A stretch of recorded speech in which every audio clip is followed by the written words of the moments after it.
Chapter 540. Oh, what's wrong? I didn't say anything wrong. Chu Ning, your codename is Chi Chi Chi Chi Chi Chi. That sounds like osmanthus. That's what I call rustic. Chu Xiangnan was indignant as he dragged Chu Ning into it. This time, Chu Ning was furious. She jumped up and slapped Chu Xiangnan's head a few times before she stopped. Poor Chu Xiangnan opened his mouth aggrievedly, but dared not say anything in the end. Yun Jian, where are you going? Jiang Weiwei noticed Yun Jian's movement as Chu Ning spoke to Chu Xiangnan. Yun Jian was walking out at that moment. Jiang Weiwei could not help but ask when she saw that. Jiang Weiwei was no longer the same as before. Even when facing the other members of Team Monarch, Jiang Weiwei had put away her initial arrogance. For some people, they would never realize their mistakes after doing something wrong. However, when some people realized that they had done something wrong, they would be able to quickly realize it and correct themselves under certain circumstances. Obviously, Jiang Weiwei belonged to the latter. In the beginning, she thought that she was born in a military family and was the most outstanding person in the team. Naturally, she would have some arrogance.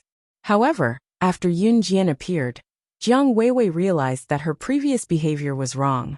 Yun Jian's ability was above hers. More importantly, Yun Jian was never arrogant. She had never shown her ability to show off, or for other reasons. Keep a low profile, and do things in a high-profile manner. That was Yun Jian's principle. Obviously, Yun Jian's behavior had affected Jiang Weiwei. Even Yun Jian, who was many times more powerful than her, kept a low profile. What right did Jiang Weiwei have to be so high-profile? One good thing about Jiang Weiwei was that she would correct her mistakes. Just like how she was the strongest in the group, that was because when Jiang Weiwei was practicing, she would correct her mistakes. Once she realized her mistakes, she would correct them immediately. Jiang Weiwei's ability and this were inseparable. I'm going out for a walk. Yun Jian was already standing at the semicircular entrance of the dojo. She turned her body slightly, revealing her beautiful face as she replied to Jiang Weiwei. Then, Yun Jian's long and narrow eyelashes fluttered up and down. She pursed her lips and raised her eyebrows with a half-smile. If I don't go out, the sirens outside won't stop. At this time, the people in the martial arts hall also noticed that there were police cars parked outside the martial arts hall. Obviously, they were here to arrest the group of men in black who were killed by Yun Jian. At the same time, a policeman was holding a loudspeaker outside the martial arts center, shouting into the building over and over again. The people inside, put down the hostages and surrender immediately. As long as you let go of the hostages, the police will be lenient with you. This group of policemen who had surrounded the martial arts center, but didn't dare to act rashly, because of the group of black-clothed men who had kidnapped the hostages had already shouted through the loudspeaker until their mouths were dry. This group of policemen also requested backup from their superiors. Not long after, the city's Advanced Special Forces officer, Ai Guoxuan, arrived at the scene upon receiving the request for backup. Ai Guoxuan had received news that battling dragons, whom he had focused on training, was being held hostage in this martial arts center. So he had to come today even if he didn't want to. Not long after, even Gu Junjian, who was staying in the hotel, rushed to the scene upon receiving the news. A policeman who was in charge of maintaining order at the scene told Ai Guoxuan and Gu Junjian, who had just arrived, what had happened. Those criminals are all armed with guns. They fled into the martial arts center after being pursued by the police. There are so many hostages in the martial arts center, and some of the neighbors even heard gunshots from the martial arts center earlier. I'm afraid there's someone inside who's most likely dead. Someone's coming out. Oh my God, it's a little girl. A policeman who had been keeping an eye on the entrance shouted as he pointed at the entrance. Everyone was shocked and quickly turned their eyes to the entrance. Chapter 541. The moment they saw Yun Jian, the police officers surrounding the dojo, the officer who had explained the situation to Ai Guoxuan and Gu Junjian, as well as Gu Junjian and Ai Guoxuan, were all dumbfounded. Officer Bao, who was in charge of maintaining order at the scene, had been standing here ever since he had threatened them that the hostages inside would be killed if they dared to arrest the hostages. Moreover, the criminals inside were armed with guns. All of them were armed. So no matter how capable the hostages inside were, they would not be able to fight with guns. Officer Bao later received news that Battling Dragons, who were candidates for the Advanced Special Forces, and Team Monarch, who were official members of the Advanced Special Forces, were in the dojo. However, even if Team Monarch and Battling Dragons were in the dojo, they would still be suppressed. That was because the criminals were powerful. Officer Bao had no idea where the criminals had come from. By the time he led his men to surround them, they had already escaped. Before they escaped, the criminals had attempted to assassinate F Province's deputy mayor. However, the assassination failed, and the deputy mayor was only shocked. Fortunately, he was fine. After their whereabouts were discovered, the criminals fled all the way to the dojo and held everyone in the dojo hostage. The criminals must have known that they could not escape with the entire city under lockdown, so they fled into the dojo in an attempt to buy time. Officer Bao was no fool. He had already guessed that the criminals were most likely from an organization. He had planned to inform his superiors for backup, but he did not expect a young girl to appear at the dojo's entrance. Don't go there. Don't go there yet. It might be a trap. Officer Bao was about to lead his men to where Yun Jian was when Ai Guoxuan stopped them with a righteous expression. Ai Guoxuan was F Province's Advanced Special Forces officer after all. So Officer Bao stopped in his tracks when he heard him. It might be a trap. Otherwise, why would Yun Jian be the only one who came out? Where were the criminals? Ai Guoxuan did not think that Yun Jian could subdue the criminals alone. After all, those criminals had guns in their hands. No matter how powerful Yun Jian was, could she have dodged the gunman's pistol and subdued him? She wasn't one of those internationally renowned terrifying existences. Seeing that everyone had stopped in their tracks, Gu Junjian did not blame them. After all, in such a situation, the police naturally had to consider the bigger picture. Gu Junjian, on the other hand, walked towards Yun Jian. He knew Yun Jian very well. She was someone who had killed the 10th most powerful assassin in the world. How could those gunmen do anything to her? In fact, when Gu Junjian first heard that Yun Jian and the others were trapped in the dojo as hostages, his heart tightened. Although he had a son, his son did not like him. Therefore, Gu Junjian treated the 7 members of Team Monarch as his own children. Gu Junjian's first reaction when he heard the news was to explain to Qin Yiru if something happened to Yun Jian. From Qin Yiru's usual behavior, Gu Junjian could tell that Yun Yi and Yun Jian were Qin Yiru's roots and Qin Yiru's life. Based on this, Gu Junjian could not let anything happen to Yun Jian. The moment Gu Junjian walked towards Yun Jian walked towards them as well. Chapter 542. Even Officer Bao could not help frowning at Ai Guoxuan's action of drawing his gun. Regular police officers were not equipped with pistols, but as the leader of the Advanced Special Forces, Ai Guoxuan had the right to carry one. Even if Ai Guoxuan had the right to wear a pistol, he did not have the right to point it at Yun Jian. Yun Jian was an Advanced Special Forces soldier, but she was still a 15-year-old girl. Even if Yun Jian was really being controlled by the criminals, Ai Guoxuan did not have the right to point his gun at Yun Jian. Therefore, Ai Guoxuan's action made many of the policemen around them frown. Ai Guoxuan, what are you doing? Gu Junjian frowned when he saw Ai Guoxuan pointing his gun at Yun Jian. He then walked over and covered the muzzle of Ai Guoxuan's gun, preventing it from pointing at Yun Jian. Gu Junjian was furious. He knew that Ai Guoxuan had pointed his gun at Yun Jian purely out of hatred for him. However, Ai Guoxuan knew that he could not do anything to him, so he shifted his hatred to Yun Jian instead. What can I do? She must be being controlled by the criminals. Gu Junjian, you shouldn't be protecting her like this even if you can't bear to. Are you still a soldier? Use your brain, and you should know that she can't win against those criminals. I'm doing this for everyone's sake. Ai Guoxuan said righteously. Smack. Gu Junjian swung his arm and slapped the gun out of Ai Guoxuan's hand. He glared at Ai Guoxuan, the fury in his eyes unstoppable. Ai Guoxuan, don't you dare lay a finger on my people. Gu Junjian was trembling with rage. He took out his pistol from the holster by his waist and roared as he pointed the muzzle at Ai Guoxuan's head. Seeing this, Officer Bao started to tremble in fear. Two officers were arguing in front of him, and both of them were leaders of the advanced special forces. What should he do in such a situation? Yun Jian walked down the stairs and stood 10 meters away from Ai Guoxuan and Gu Junjian. Those people are already dead. Yun Jian was standing 10 meters away from Ai Guoxuan and Gu Junjian. Her gaze did not waver as she watched their actions, but she uttered the shocking words softly. Those people were already dead? Those bandits? How did he die? How could he be dead? Could it be all the police officers at the scene, including Gu Junjian who had his gun pressed against Ai Guoxuan's head, as well as Ai Guoxuan and Officer Bao, turned to look at Yun Jian. They were shocked. There was a deathly silence. Ai Guoxuan was the first to react. He slapped away the gun that Gu Junjian had pressed against his head and grumbled at Yun Jian. Dead? How is this possible?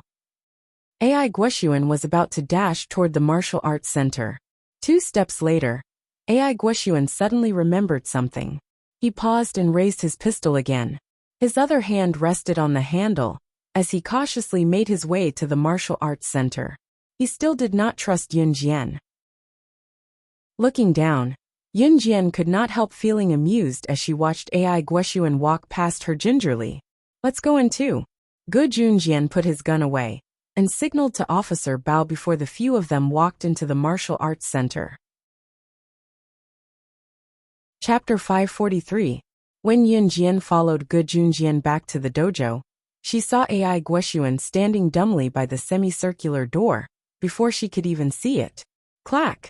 The gun in Ai Guoxuan's hand fell to the ground. Ai Guoxuan was rooted to the spot. What's wrong?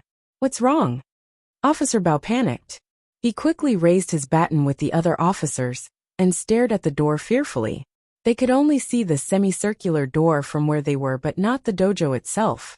Ai Guoxuan was standing at the semicircular door where everyone could see him. Officer Bao thought that Ai Guoxuan had walked to the semicircular door and saw the criminals in the dojo waiting for him to walk right into the trap, causing Ai Guoxuan to drop his gun in fear. Officer Bao and the others raised their batons.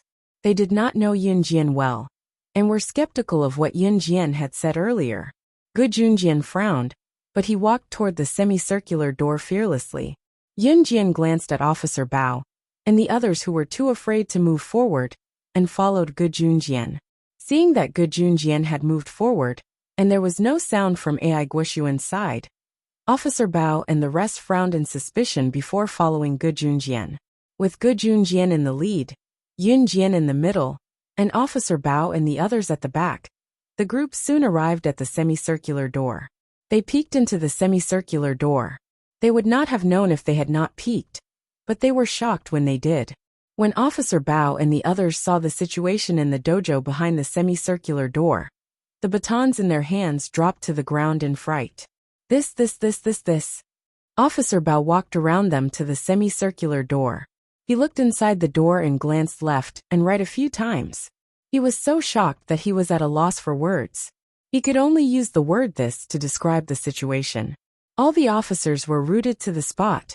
More than 10 corpses were strewn all over the dojo. Among the corpses on the ground, 3 were youths while the rest were the criminals who had entered the dojo earlier. At this moment, apart from Hertz's corpse, the rest of the gangsters who were clearly dead on the ground all had the same fatal method of death: a slash to the throat. In other words, these corpses had been killed without any signs of struggle.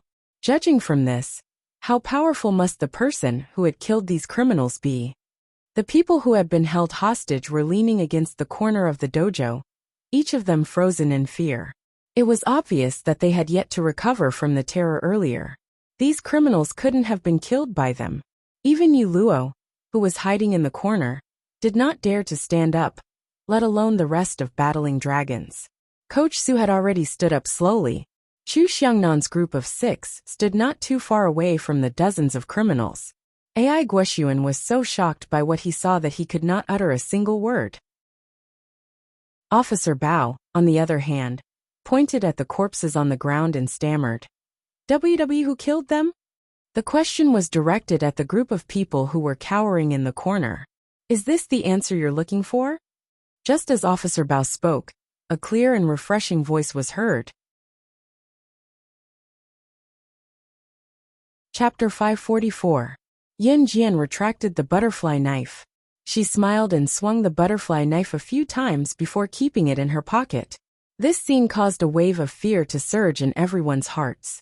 The most terrifying thing was not Yin Jian's nimble movements with the butterfly knife, but Yin Jian's action of twirling the butterfly knife in her hand proved one thing. Yin Jian was the one who killed the thugs on the ground with their throats slit. There were no exceptions. Yu Luo and the rest were cowering in the corner in fear. Although Chu Xiangnan and the rest were standing not far away, they did not have knives in their hands.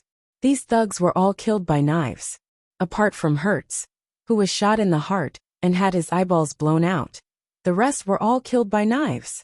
Yin Jian took out the butterfly knife again and twirled it with ease. She swore to the crowd that she was the one who killed them. Yin Jian could not be blamed for being so high profile. She was the one who killed these thugs, so naturally, she was the one who killed them. Moreover, there were so many witnesses when she killed the thugs just now. Paper could not contain fire. Even if she did not say it herself, the hundreds of people present would not say it. Therefore, Yin Jian decided to reveal it herself. Moreover, this matter was not over yet. Don't forget, at the beginning, Hertz had made a call to the headquarters of the Inferno Ring. The call went through. Hertz was probably a low-ranking member in the Inferno Ring, even though he was not on the list. Therefore, Yin Jian was sure that the Inferno Ring would send people here to save Hertz and the rest. Hertz and the rest had already been killed by her. The Inferno Ring naturally did not know about this. Most of the people present could not understand the conversation between Hertz and the Inferno Ring's headquarters. Although some people had learned English, the real English they spoke was somewhat different from what the teachers taught them in school. Even if the people present could understand the conversation between Hertz and the Inferno Ring's headquarters, Yin Jian was not afraid. What Yin Jian wanted to do was to wipe out all the people sent by the Inferno Ring to save Hertz. If she wanted to do this, she would definitely cooperate with the police, because it would be more convenient to deal with things then. She didn't like troublesome things. Therefore, Yin Jian planned to reveal her skills as soon as she appeared. Did you kill him? Officer Bao looked at Yin Jian in disbelief. The words that came out of his mouth were filled with shock and bewilderment. Others might not know, but Officer Bao knew it very well. Officer Bao had personally experienced how difficult it was to pursue Hertz and his gang. Hertz and his group failed to assassinate the deputy mayor of F province, and were discovered by the police. After that, Officer Bao led the police to chase after Hertz, and barely managed to trap Hertz and his group in the dojo. Zhang He and the others were unharmed. In fact, none of them were injured. On the other hand, Officer Bao had lost many of his brothers. Although Officer Bao's brothers did not die, they were seriously injured in the process of chasing Hertz and the others. Faced with such a powerful criminal, Officer Bao had already decided to appeal to his superiors and request for the advanced special forces to come to his rescue. When Ai Guoxuan and Gu Junjian arrived, the advanced special forces were about to arrive as well. Who would have thought that such a powerful criminal would be killed by Yin Jian? He was killed by an underage girl. Why don't you believe me? Yin Jian crossed her arms. She turned to look at Officer Bao and the others with narrowed eyes. Her lackadaisical attitude made everyone's heart skip a beat. Chapter 545. Everyone was stunned when they heard that. Even Yin Jian raised a brow. She turned to see Coach Su slowly making his way over. Coach Su was an instructor at the dojo, and the fifth-generation successor of Yongchun Dojo. As for the Yongchun Mansion, it was quite famous in F Province. It was a place to teach martial arts, and had been located in Province F for hundreds of years. As the owner of the Yongchun Gymnasium, Coach Su, who was also the fifth-generation successor of the Yongchun Gymnasium, was quite famous locally. At least in F Province, most people would give him face. Even the police were no exception. Therefore, when Coach Su stood out and spoke to the crowd, who would not believe him? I saw it with my own eyes. Coach Su had already walked in front of Officer Bao. He stared at Officer Bao with his dark eyes and spoke in a firm tone. Officer, I'm the current dojo owner of Yongchun Dojo Su Mo. She killed these people, I can guarantee that. Coach Su knew that Yin Jian intended to come clean, so he stood out to help her. Officer Bao knew that Instructor Su was the current owner of Yongchun Pavilion, Su Mo, right away. He nodded. Not that he did not believe Yin Jian's story. Even the famous dojo owner of Yongchun Dojo stood out for Yin Jian. How could this be fake? So it's Coach Su from Yongchun Dojo. Nice to meet you. Officer Bao extended his hand to greet Coach Su. Ai Guishuan's face flushed red when he heard Coach Su's words. It was an awkward look. How he had criticized Yin Jian earlier, questioned Yin Jian, and even pointed his gun at Yin Jian, claiming that she was being controlled by the criminals. How awkward was Ai Guishuan's current state? However, no one cared about Ai Guishuan now. Officer Bao evacuated the crowd and cleaned up the scene. He had Coach Su send the students home at the same time. As for the 3 dead youths, Officer Bao felt sorry for them, but there was nothing he could do.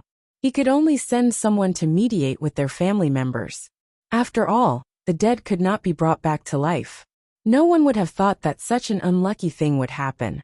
After the students of Yongchun Pavilion were evacuated, only Officer Bao and his colleagues from the police station, as well as the 7 members of Team Monarch, Battling Dragons, Coach Su, Gejun Jian, and Ai Guishuan were left. Except for Coach Su, all the people here were either from the military or the police. Yin Jian then walked in front of Gejun Jian and stopped Gejun Jian. Yin Jian, what's wrong? Gejun Jian was stunned. He had been helping the police clean up the set, but now he was suspicious. This isn't over yet, Yin Jian said. Her tone didn't sound like she was joking.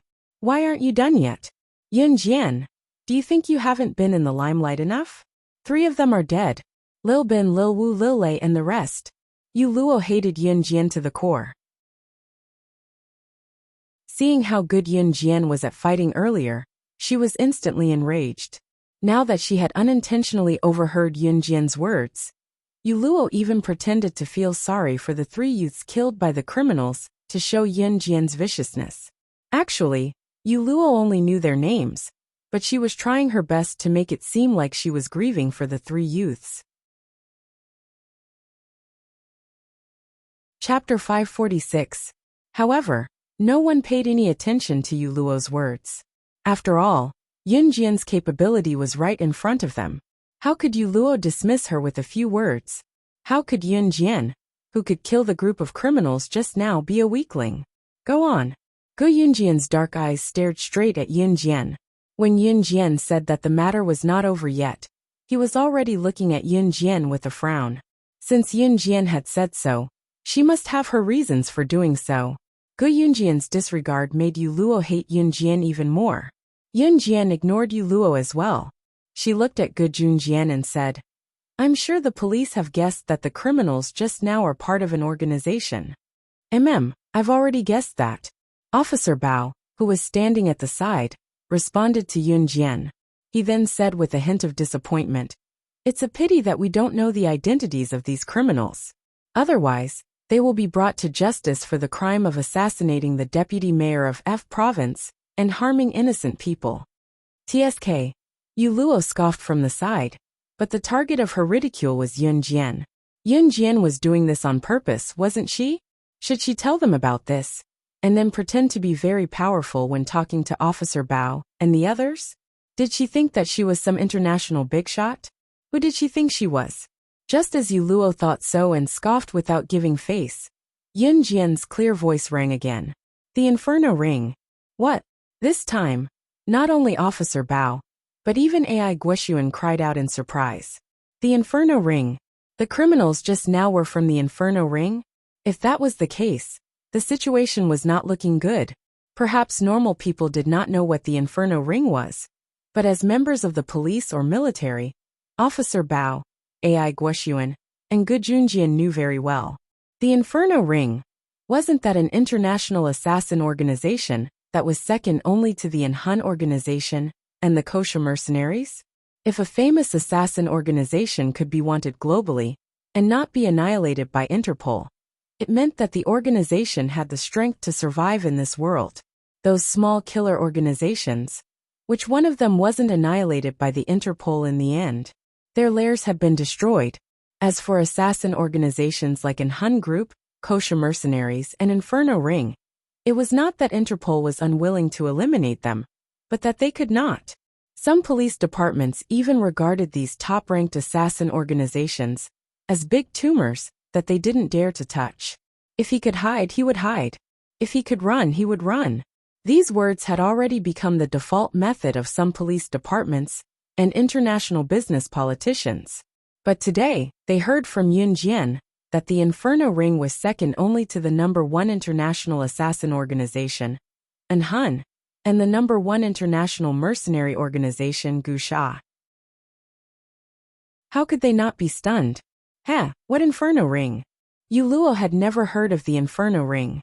After hearing Yun Jian's words, she snorted and asked curiously, "The Inferno Ring is an assassin organization, second only to the #1 international assassin organization, and Hun, and the #1 international mercenary organization, Gusha. An assassin organization that even Interpol can't annihilate isn't something we can afford to offend." Officer Bao frowned, his voice trembling when he realized that he was sweating profusely from fear. Chapter 547. However, Yu Luo's words were ignored once more. Ai Guoshuan had even glared at Yu Luo a few times when she spoke. Why did he have such a dumb subordinate like Yu Luo? She did not even know what was important. How could they talk about the Inferno Ring? Yu Luo did not even notice Ai Guoshuan's glare at her to shut her mouth. Ai Guoshuan was already burning with rage, because Yu Luo and battling dragons could not defeat Yun Jian. Suppressing the urge to slap Yu Luo, he retracted his glaring gaze. "What's going on? Tell us in detail, Yun Jian." Gu Junjian was much calmer than Ai Guoshuan and Officer Bao. Ai Guoshuan's shock and fear when he heard Yun Jian say that the men in black led by Hertz were from Inferno Ring, especially when he was shocked. In comparison, Gu Junjian was much calmer.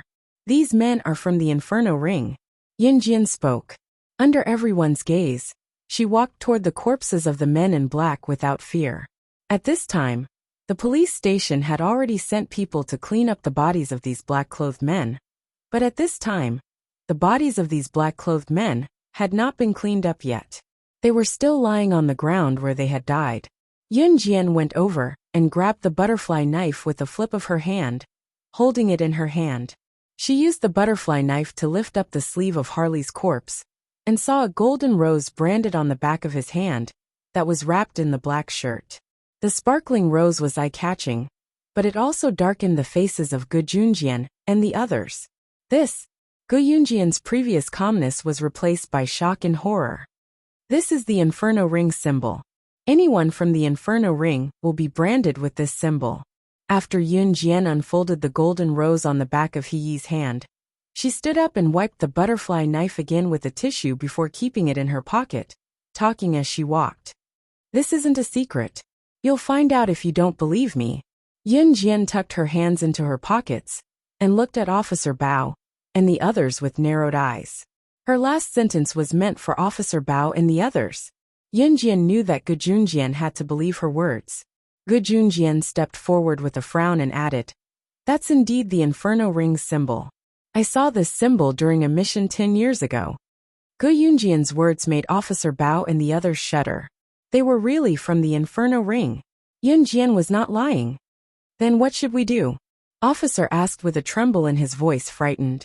As police officers or special forces, they had all heard of the Inferno Ring's prestige. It was an organization that would do anything to achieve their goals. An assassin's secret agents and assassins. If they were to be retaliated against, wouldn't they be dead meat? "We are soldiers. Our people from Country Z were killed by them. Are we going to step back because we are afraid of them?" Gu Junjian said with a frown. Gu Junjian had mixed feelings when the 3 innocent youths were killed by Hertz's group. Now that he heard Officer Bao and the others saying that they wanted to stay out of it because they were afraid of the Inferno Ring, Gu Junjian was enraged. Chapter 548. Destroy them. Yin Jian's words stirred fear in the crowd once more. Destroy who? Destroy Inferno Ring? Are you asking us to go against Inferno Ring? Before Gu Junjian could reply, Ai Guoxuan had already hollered with a slight tremor in his high-pitched voice. Inferno Ring? That's an international assassin organization. Even Interpol can't do anything to them. You want our Province F's military to go against them, so that you can reap the benefits? Gu Junjian, keep your men in check. I only have one thing to say. Our Province F's military won't interfere in this. Ai Guoxuan's voice shifted from Yin Jian to Gu Junjian like a bullet, his words blasting out.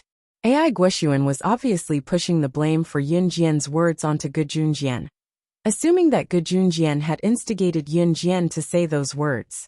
The truth was that this had happened in Province F, and the Province F's military was under Ai Guoxuan's command. If they were to go against Inferno Ring, the Province F's military would definitely go downhill. From the looks of it, Gu Junjian, as the officer of the province's advanced special forces, had no reason to interfere. Ai Guoxuan even thought that Gu Junjian wanted his military to go against Inferno Ring. By then, Gu Junjian would be able to reap the benefits from the loss of many of his men, making the province's military stronger than his Province F's. If that was the case, wouldn't Gu Junjian be the one to be praised by Officer Yuan? Ai Guoxuan, can you be any more shameless? Gu Junjian was so angry that he pointed at Ai Guoxuan's head and roared. Trying to calm himself down, Gu Junjian pointed at Ai Guoxuan and spoke in the calmest tone that could explode at any moment. Let's put our personal grudges aside for now, alright? You're F Province's Advanced Special Forces officer after all. How could you think like that? I, Gu Junjian, swear that everything I do is for the good of the people. Why did we join the army? Wasn't it all for the sake of the country's stability, and for the people to live and work in peace? Shouldn't we join hands to drive those criminals out of our country? Wake up. Ai Guoxuan, have you forgotten why we joined the military in the first place? Now the people we want to protect have been killed. They were only in their teens. A teenager was killed by these criminals just like that. And you still want to run away from it? Are we going to let those lawbreakers bully and humiliate us? Gu Junjian can't do it. Gu Junjian said all this in one breath, and by the end of it, he was already furious. Ai Guoxuan, who was being scolded by Gu Junjian, was deep in thought for 2 seconds. While Ai Guoxuan was deep in thought, Yin Jian was already standing in front of the group. She looked at the group with a slight smirk before looking at Ai Guoxuan. Following closely behind Gu Junjian, she said to Ai Guoxuan, "You can choose to escape, but I can also tell you that the Inferno Ring won't do anything when their men are killed in F Province. The Inferno Ring will be here soon. Of course, you can choose to retreat, but don't blame me for not reminding you that even if you don't destroy them, they'll destroy you." The Inferno Ring was an organization that would seek revenge. If their men were killed outside, the organization would definitely send people to assassinate them. Yin Jian had killed Hertz and his men, and the truth would come out sooner or later. So many people had seen her kill Hertz and his men. The Inferno Ring would definitely come knocking. By then, even Ai Guoxuan and his men would not be able to escape. What do you want then? After a moment of silence, Ai Guoxuan finally gritted his teeth and put aside his grudge with Gu Junjian to ask Yin Jian. Chapter 549. Eradicate the Inferno Ring completely. Make it a thing of the past. It was in line with Yin Jian's character to be able to spout such arrogant words. Everyone swallowed a mouthful of air. She was arrogant. But was it really possible for them to go against the Inferno Ring with all their forces combined? Was it even possible? It's not that we don't want to eliminate the Inferno Ring, but we can't fight them at all. Officer Bao said with a hint of frustration, picking up on what everyone else wanted to say. Now that they had offended the Inferno Ring, no one could escape.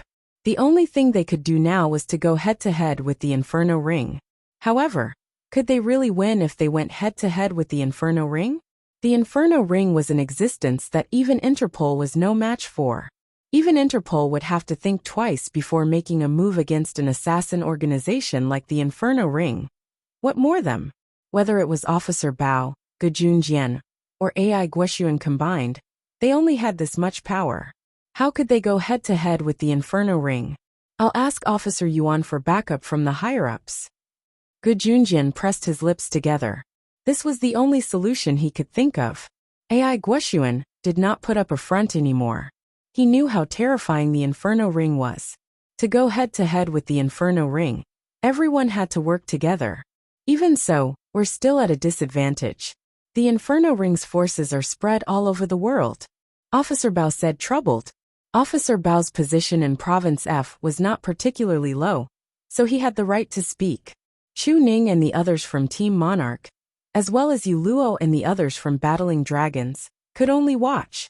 However, Coach Su had nothing to do with these things. What if the Kosha mercenaries are added to the mix? The female voice that came out of nowhere shocked the officers and officers present. What? Officer Bao had yet to recover from his shock when he heard Yun Jian's words. He looked at Yun Jian in disbelief, his voice trembling. Kosha mercenaries?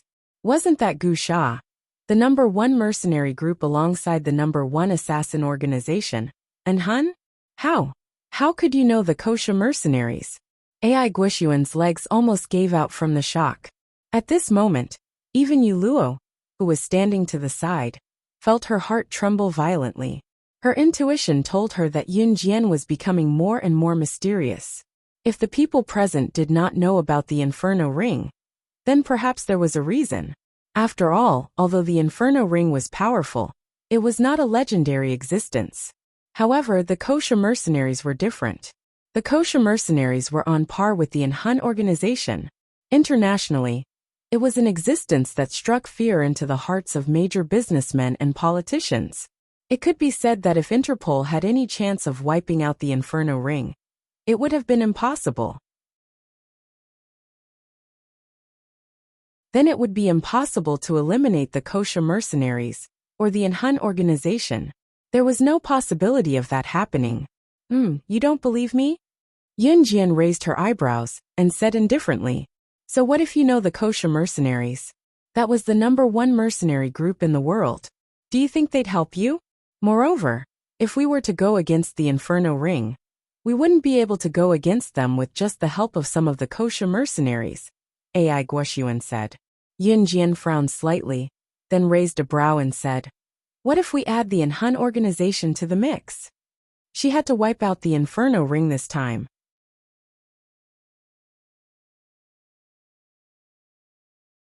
Chapter 550. Yun Jian lowered her eyelids, giving silent consent to everyone's doubts.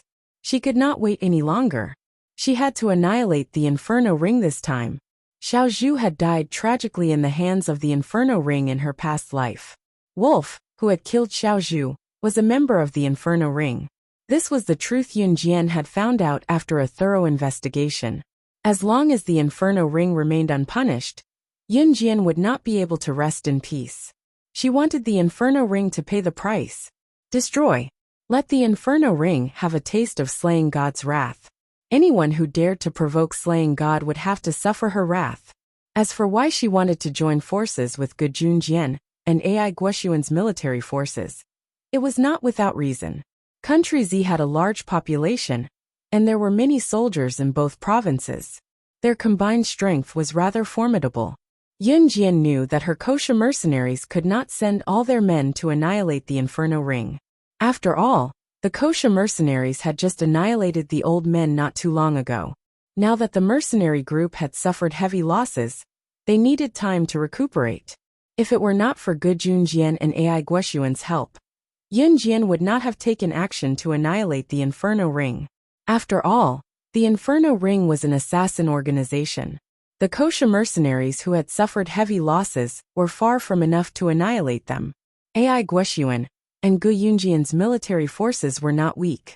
She could rope them in and contact Ce to borrow some men from the Hun group.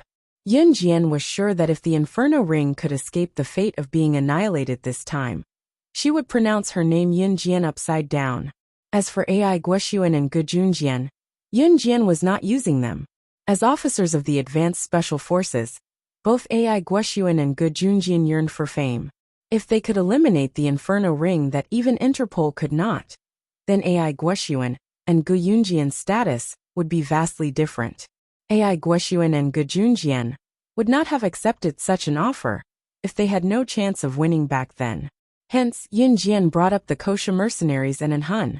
Of course, even if Yun Jian wanted to borrow people from Anhun, she would never want to lend out most of Anhun's people.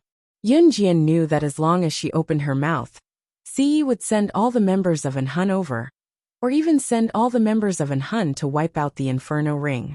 However, considering the fact that Anhun organization and kosher mercenaries had mobilized some of their men, it was unlikely that other assassin organizations would take advantage of the situation. To be safe, Yun Jian invited Gu Junjian and AI Guoxuan. Yun Jian, do you really know the people from the kosher mercenaries and Anhun? You have the ability to invite them over? It was not that Gu Junjian did not believe Yun Jian, but the news was too much for him to accept. They were two of the most renowned organizations in the world. Just one of them alone was comparable to a country's combat power. As for Yun Jian, did she really have the ability to invite people from these two organizations over? Gu Junjian knew very well what kind of person Yun Jian was. Her biological parents were just ordinary workers in Xinjiang town. Whether it was Qin Yiru or Qin Yiru's ex-husband, Yun Gang, both of them were ordinary people. As their child, Yun Jian could not possibly be acquainted with two of the most terrifying organizations in the world, could she? I never make promises that I can't do. Yun Jian looked at Gu Junjian, her eyes sparkling. She did not look like she was lying at all. All right, I believe you, Gu Junjian said firmly. Chapter 551. I trust her. Gu Junjian turned to look at AI Guoxuan. He spoke resolutely, his tone brimming with the pride of a soldier. The current Gu Junjian made others see him in a new light. This was a brand new soldier's demeanor. Only a soldier could possess such an awe-inspiring aura. Because she's my subordinate. If I can't even trust my subordinate, who else can I trust? Gu Junjian looked at AI Guoxuan and uttered word by word. Actually, there was a deeper meaning behind Gu Yunjian's words. Back then, before AI Guoxuan had dragged Gu Yunjian's other brother to take the bullet, he had told Gu Junjian that he did not trust the other brother. That was because the other brother was usually petty. Although the three of them were brothers, AI Guoxuan was meticulous. His mind was as delicate as a woman's, always noticing things that were out of the ordinary. Their other brother was also petty. For example, he would turn hostile at once if AI Guoxuan wanted to borrow something from him. AI Guoxuan was very upset about that. Gu Junjian knew that before AI Guoxuan dragged his brother to take the bullet, there was already a crack in their friendship. However, Gu Junjian was furious. He was furious that his brother had insisted on dragging him back to save AI Guoxuan, despite his superior's order to retreat, only to be dragged by AI Guoxuan to take a bullet and die on the spot. His brother had gone back for AI Guoxuan, but AI Guoxuan had ungratefully dragged him along to take the bullet. How could Gu Junjian not be enraged? Ever since then, Gu Junjian had not been on AI Guoxuan's side anymore.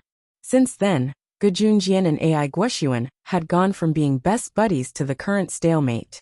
All of this started when AI Guoxuan dragged his other good friend to take the bullet for him. To put it bluntly, it was because AI Guoxuan did not trust his brother. Otherwise, AI Guoxuan would not have done such a thing if there was no barrier between them. Therefore, when Gu Junjian said that if he didn't trust his own subordinates, who else could he trust? Part of it was meant for AI Guoxuan. This time, AI Guoxuan surprisingly did not fight with Gu Junjian. Alright, then you can trust me. Humph. In any case, the people in my army will not take this risk. AI Guoxuan, who had been swayed by her words earlier, scoffed coldly and rejected her again. Don't help if you don't want to. Goodbye. Yun Jian glared at AI Guoxuan coldly. Actually, there was not much difference between having AI Guoxuan's help or not.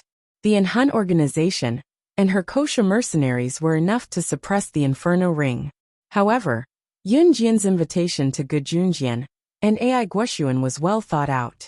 AI Guoxuan left in a huff after being angered by Yun Jian. Before he left, AI Guoxuan called for Yu Luo, and the rest to leave together. Before he stepped out of the semicircular door, he turned to look at Yun Jian and spoke to her with his nose up in the air. I'd like to see how you're going to get the kosher mercenaries and an Hun to help you. Humph. I'll be waiting to see. As he spoke, Ai Guoshuan pointed at his eyes and left with Yu Luo and the rest in a huff. Chapter 552. Just open your eyes wide and watch, Yun Jian said with her eyes lowered, annoyed by Yu Luo's words. Yun Jian Yu Luo thought that Yun Jian would not reply to her. But Yun Jian's first words were merciless mockery. She was enraged by Yun Jian's words. Just as she was about to retort Yun Jian, she saw that Yun Jian had a butterfly knife in her hand. She was toying with it, swinging it up and down. Yu Luo gulped.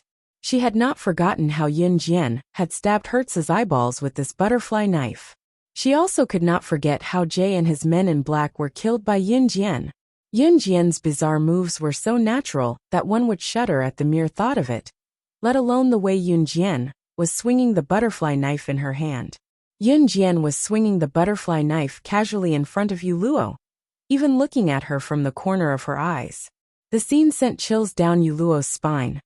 "Hey, Officer Ai, let's go." Yu Luo was so frightened that she quickly ran out. Her laughable look made everyone present feel that she was being ridiculed. Where had the awe-inspiring Miss Yu gone? Right now, Yu Luo was like a little mouse that was running for its life. She did not even greet her uncle Coach Su when she left. Coach Su could only sigh with his head hung low. This was also one of the reasons he did not think highly of his niece. She was too arrogant, too ostentatious, and too selfish. After Ai Guoshuan and Yu Luo left, the world seemed to have quieted down. I can also help. Just as Yun Jian had decided to discuss the next step with Gu Junjian, Officer Bao suddenly spoke up from the side. Unknowingly, Yun Jian had taken control of the situation. My position isn't high, but as long as it's within F province's jurisdiction, I can still do my part. Officer Bao gritted his teeth, determined to do something big. Thank you. Yun Jian looked up at Officer Bao and smiled. For some reason, Officer Bao was pleasantly surprised by Yun Jian's sudden gratitude. You're welcome. Officer Bao replied immediately. Alright, I'm going to arrange the next step. Yun Jian had already thought through the entire incident and her subsequent plans in such a short amount of time. Yun Jian had Officer Bao call most of the police out, leaving only a few trustworthy ones behind. Coach Su did not leave as well.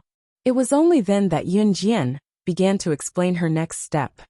Hertz asked for help from the Inferno Ring before he died, saying that they're trapped in the dojo. So, Officer Bao, what you're going to do next is to make everyone who knows about what happened today keep their mouths shut. In that case, the Inferno Ring won't know what happened here, nor will they know that Hertz and his men are dead. Officer Bao, continue to surround the Martial Club with your men. Just pretend that Hertz and his men aren't dead yet. I'll get Gu Sha's men to assist you right away. No matter how many reinforcements the Inferno Ring sends, or when they arrive, capture them all. Inform me immediately after you've captured them. Officer Gu, you'll bring your men with you. Once the Inferno Ring's men are captured, you'll follow me to meet up with the Kosha mercenaries and an Hun. We'll charge straight into the Inferno Ring's lair and catch them off guard. As for the Kosha mercenaries and an Hun, I'll arrange for them to come to the rescue. Officer Bao led a group of police officers to pretend that Hertz and his men weren't dead and continued to surround the dojo, waiting for the Inferno Ring to walk right into their trap. Once the Inferno Ring's reinforcements arrived, Yun Jian would send the Kosha mercenaries to capture all of them on the spot. Chapter 553. As soon as Yun Jian finished arranging her plan, Officer Bao led the police to surround the dojo again. Officer Bao had some influence in F province. As for Coach Su, he was very cooperative with Yun Jian's plan. He even promised Yun Jian that he would not step out of the dojo for the next few days in order to make the plan look flawless. Yun Jian also had a good impression of Coach Su. Although Coach Su and Yu Luo were uncle and niece, Coach Su's personality was completely different from Yu Luo's. Coach Su was a very righteous person, which was a stark contrast to Yu Luo's selfish personality. Officer Ge, let's split up now. You go back to the Zhe province army and apply for a transfer of soldiers from the army. We'll meet at Qiaowan Pier in Country S. Yin Jian looked at Ge Junjian and said, Qiaowan Pier in Country S was the only way to get to the headquarters of the Inferno Ring. Usually, the headquarters of an assassin or secret agent organization were built on an island in the sea, and the hiding place was very secretive. Yin Jian had the ability to know about this. Don't forget, her kosher mercenaries intelligence team was the best in the world. Yin Jian could get the news directly from the intelligence team about any big or small international news. The headquarters of the Inferno Ring had been there for so many years. Her kosher mercenaries intelligence team had already figured out the coordinates of the headquarters of the Inferno Ring. Yin Jian even knew the exact location of the headquarters of the Inferno Ring and how many square meters it was. Okay. Ge Junjian looked at Yin Jian suspiciously, but finally nodded in agreement. But after thinking for a while, Ge Junjian still asked Yin Jian, Yin Jian, Qiaowan Pier in Country S is the headquarters of the Inferno Ring? Ge Junjian wanted to say something. Even Officer Bao, who was standing at the side, was equally shocked. The Inferno Ring had existed for so many years, and even the Interpol could not find a trace of it. Not to mention finding the headquarters of the Inferno Ring. Yet, Yin Jian had directly given him the address. Coupled with the fact that Yin Jian had threatened to destroy the Inferno Ring the moment she mentioned it, and the fact that Yin Jian had killed all the members of the Inferno Ring, Ge Junjian was suddenly struck by a terrifying thought. Could it be that Yin Jian had a grudge against the Inferno Ring? Otherwise, why would a little girl like her pay so much attention to the Inferno Ring, which was second only to the Han organization and the kosher mercenaries? This shouldn't have happened. Yin Jian did not intend to hide the location of Inferno Ring's headquarters. She nodded in front of Ge Junjian and Officer Bao. Yes. Chu Ning and the others, who had been standing at the side without interrupting, were stunned speechless by Yin Jian's actions. They thought that they already knew Yin Jian well enough, but they didn't expect that. She even knew people from Han and kosher mercenaries. She even knew the location of the Inferno Ring's headquarters. All right, we'll move out immediately. Ge Junjian nodded and took out his phone to call his superior to request for the military to send people over. Yin Jian also sent a text to Snake Lizard, asking it to send some people to F province to support Officer Bao's men, and wait for the Inferno Ring to send people to rescue Hertz. Just after Ge Junjian and Yin Jian finished their calls and texts, a man with a deep frown appeared on his face. A man's voice that was deep in thought with a frown rang out. Yin Jian, I want to ask you something. The person who spoke was Lu Shiyan, who was standing not far away. Chu Ning and the others were also stunned. Captain, what do you want to ask? Why are you being so secretive? Haha. Chu Xiangnan chuckled as he teased, but Chu Ning pulled his ear and dragged him to the side. What's the matter? Yin Jian asked, pursing her lips. Your code name is Killer God, and you know people from the kosher mercenaries. From what I know, the boss of the kosher mercenaries also has the codename Slaying God, which is so similar to your codename. Slaying God is the number 1 on the international secret agent ranking. I really want to know, are you guys related? Chapter 554. Lu Shiyan's words caught everyone's attention. It was Officer Bao and Coach Su's first time hearing that Yin Jian's code name was Slashing God. Ge Junjian and the rest knew about it, but with Lu Shiyan's reminder, they focused their attention. Although Slashing God and Slaying God had different pronunciations, if one thought about it, there was only a slight difference between the two names. Yin Jian was able to convince the kosher mercenaries and an Han group to help them eliminate the Inferno Ring. It did not make sense for a junior high school student like her to do so, did it not? Everyone stared at Yin Jian, trying to get an answer from Yin Jian. Under everyone's expectant gaze, Yin Jian raised her brow. She looked energetic, giving people the urge to know everything about her. Yin Jian's performance was too shocking. Her ability had surpassed that of a junior high school student. Under everyone's gaze, Yin Jian's lips curled up. Her smile was mesmerizing, delicate yet not lacking in beauty. Just the sight of it was enough to fill one with joy. She curled her lips and calmly spat out the words that shocked everyone. It has something to do with me. Yes, yes. Yun Jian was related to slaying God, the #1 secret agent in the international ranking. That was the #1 secret agent in the international ranking, Gu Junjian, and the rest felt as if there were 10,000 horses galloping in their hearts. A sudden shock and fear spread through their bodies. Who was slaying God? In Gu Junjian and the rest's eyes, all information about slaying God could only be described as rumors. Rumor had it that slaying God appeared and disappeared mysteriously. She started killing at the age of 12, and within 2 years, she went from an unknown female secret agent to a dark horse in the underworld. Rumor had it that she had eliminated the top 10 assassin organizations when she was 13. She had eliminated an entire organization on her own. She was only 13. What would a normal child be doing at the age of 13? They would be growing up in their parents' arms. However, to slaying God, these things that were impossible were all facts. This was because only a small number of people knew that slaying God had been abducted by the organization when she was 5. Now that she was 13, she had stepped on countless lives and blood. 8 years of growth was enough to turn a child into a terrifying killing machine.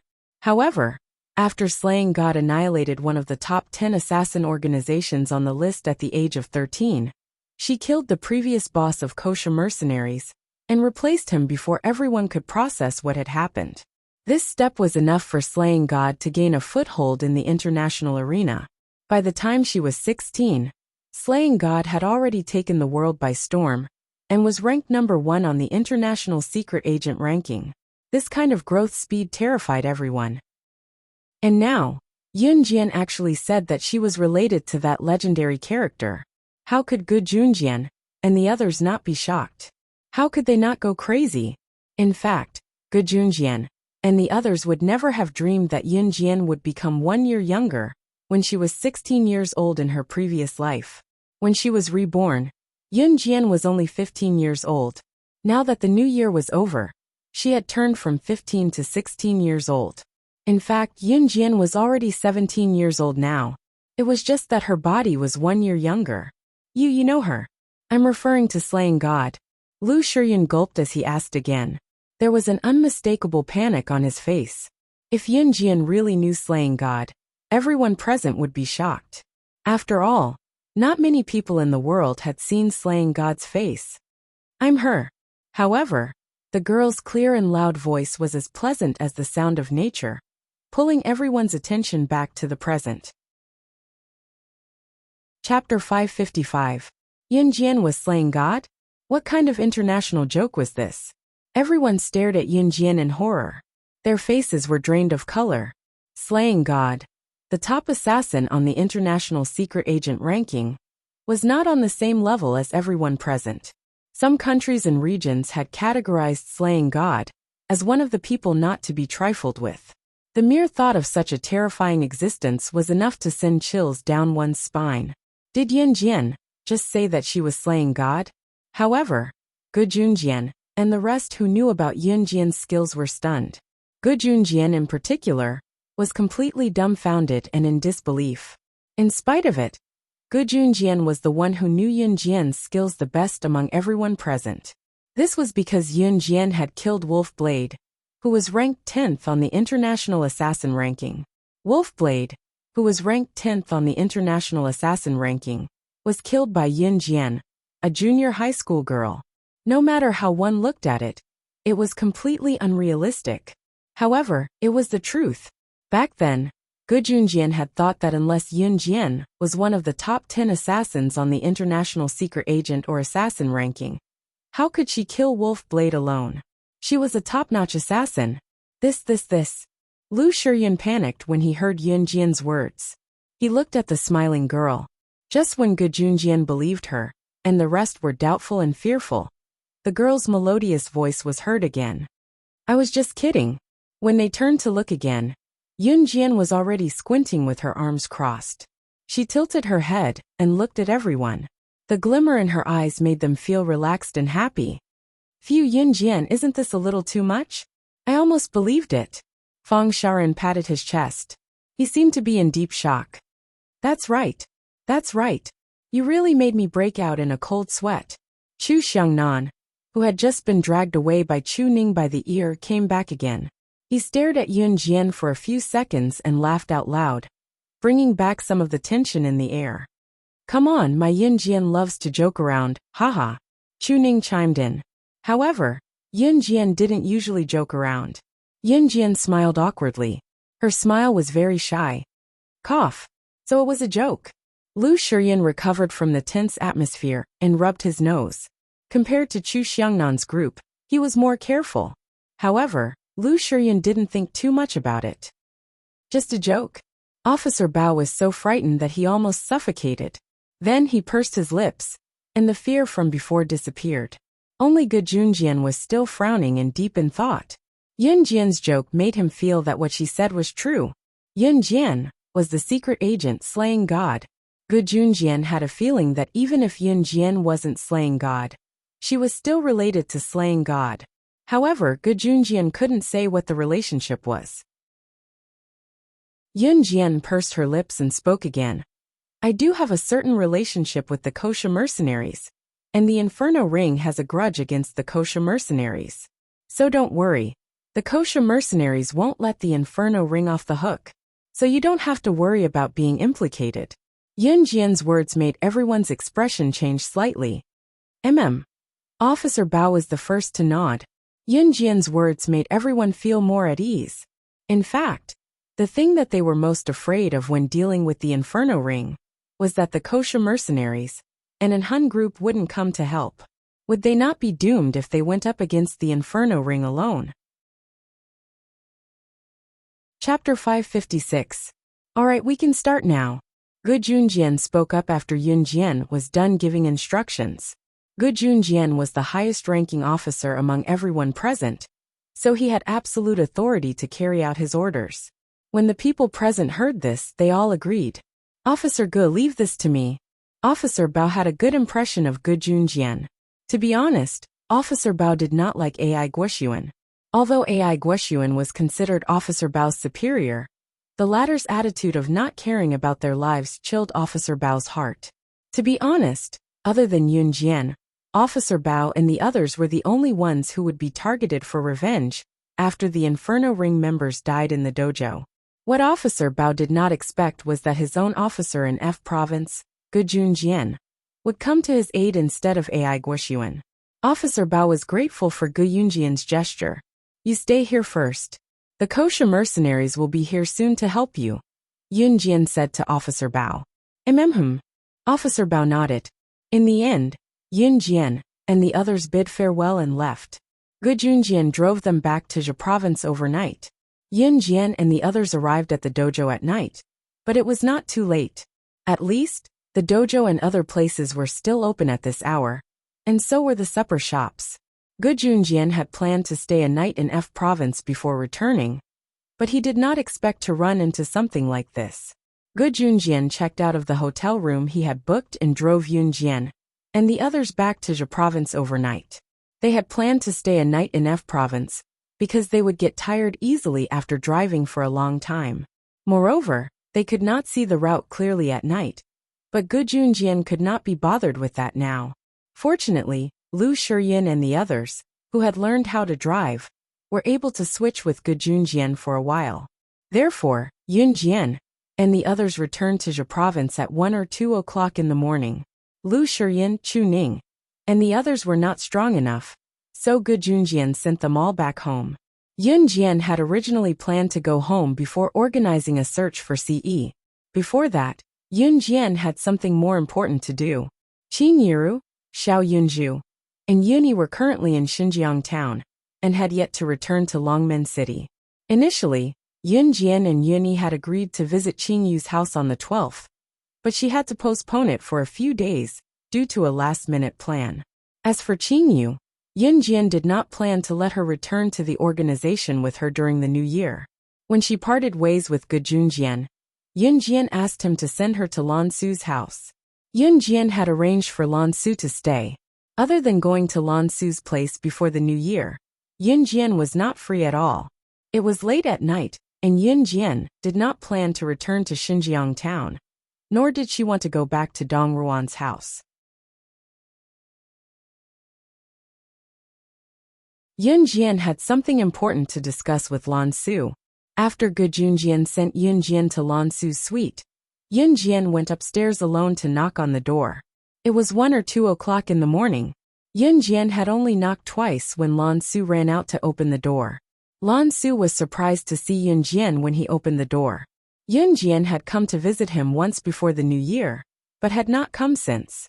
Yun Jian had gone to Xinjiang town, and Yun Jian had told him about it. Why did she come to his place in the wee hours of the morning? He almost called the wrong name. Yun Jian, you're here to see me now? Lan Su had not seen Yun Jian for a long time. Her heart was with the witch tribe, so when she saw Yun Jian, she could not help calling out Lord Witch Goddess. Chapter 557. After closing the door, Yun Jian stood in the luxurious suite with Lan Su. When Yun Jian had asked Zhang Jifan to arrange a place for Lan Su to stay, she had picked a suite in the best location in Longmen City. Lan Su, on the other hand, was a clean and refreshing girl. Entering Lan Su's house, Yun Jian saw the clean living room. The lights in the living room were still on, including Lan Su's bedroom next to the living room. The door to Lan Su's bedroom was wide open as well, the lights glaring. Yun Jian shifted her gaze back to Lan Su. Lan Su was used to wearing all black. She had an aloof look, but she had thin brows, big eyes, and thin lips, a classic beauty.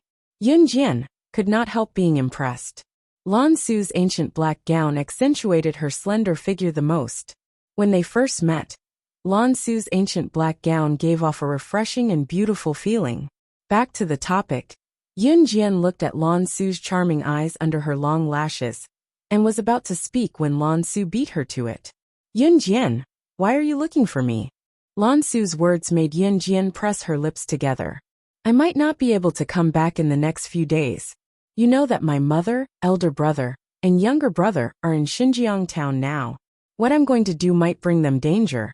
So please go to Xinjiang town and look after them for me.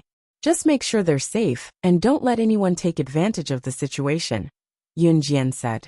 Yun Jian was afraid that Inferno Ring's people, or those who had been eyeing her covetously, would take the chance to lay their hands on Qin Yiru, and the rest when she was not by their side. Yun Jian would not make the same mistake twice. When Yun Jian found Xiao Yunju in her past life, she had left Xiao Yunju in the kosher mercenaries. She did not know that snake, lizard and tiger, leopard were not in the organization at that time, and Xiao Yunju was abducted then.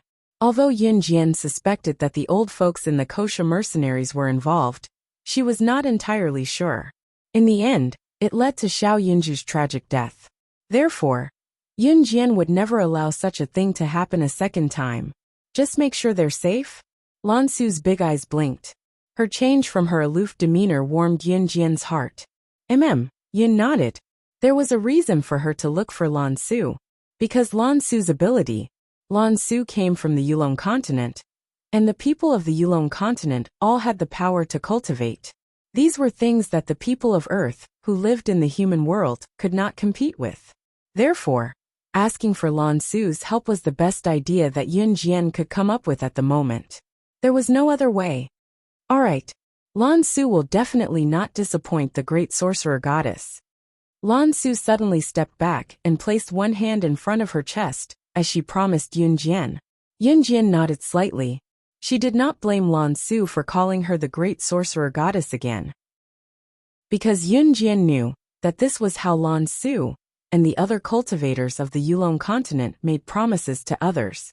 As long as a cultivator made a promise like this, then even if the heavens fell and the earth cracked, she would still keep her promise. Thank you. Yun Jian squinted at Lan Su and thanked her from the bottom of her heart. Her family was her root. To Yun Jian, Qin Yiru, and the others had already become a part of her that she could not part with. This is what Lan Su should do. Lan Su nodded. It was a dreamless night. Early the next morning, Yun Jian drove her Ferrari LaFerrari back to Xinjiang town with Lan Su. This was Yun Jian's first time, driving a Ferrari LaFerrari back to Xinjiang town. Therefore, when she drove the car to Xinjiang town, Zhang Meihua, who was standing outside the house, did not recognize it immediately. Chapter 558. Yun Jian nodded. Ignoring Zhang Meihua's shock, she walked around her and headed into the house. Due to the urgency of the situation, she had returned to Xinjiang town to find someone to protect Qin Yiru and the rest, so she did not have time to talk to Zhang Meihua. It was Yun Jian's first time driving a Ferrari LaFerrari back to Xinjiang town. When she returned, the passers-by in Xinjiang town were shocked. The Ferrari LaFerrari that Yun Jian had modified had a wild and arrogant feel to it.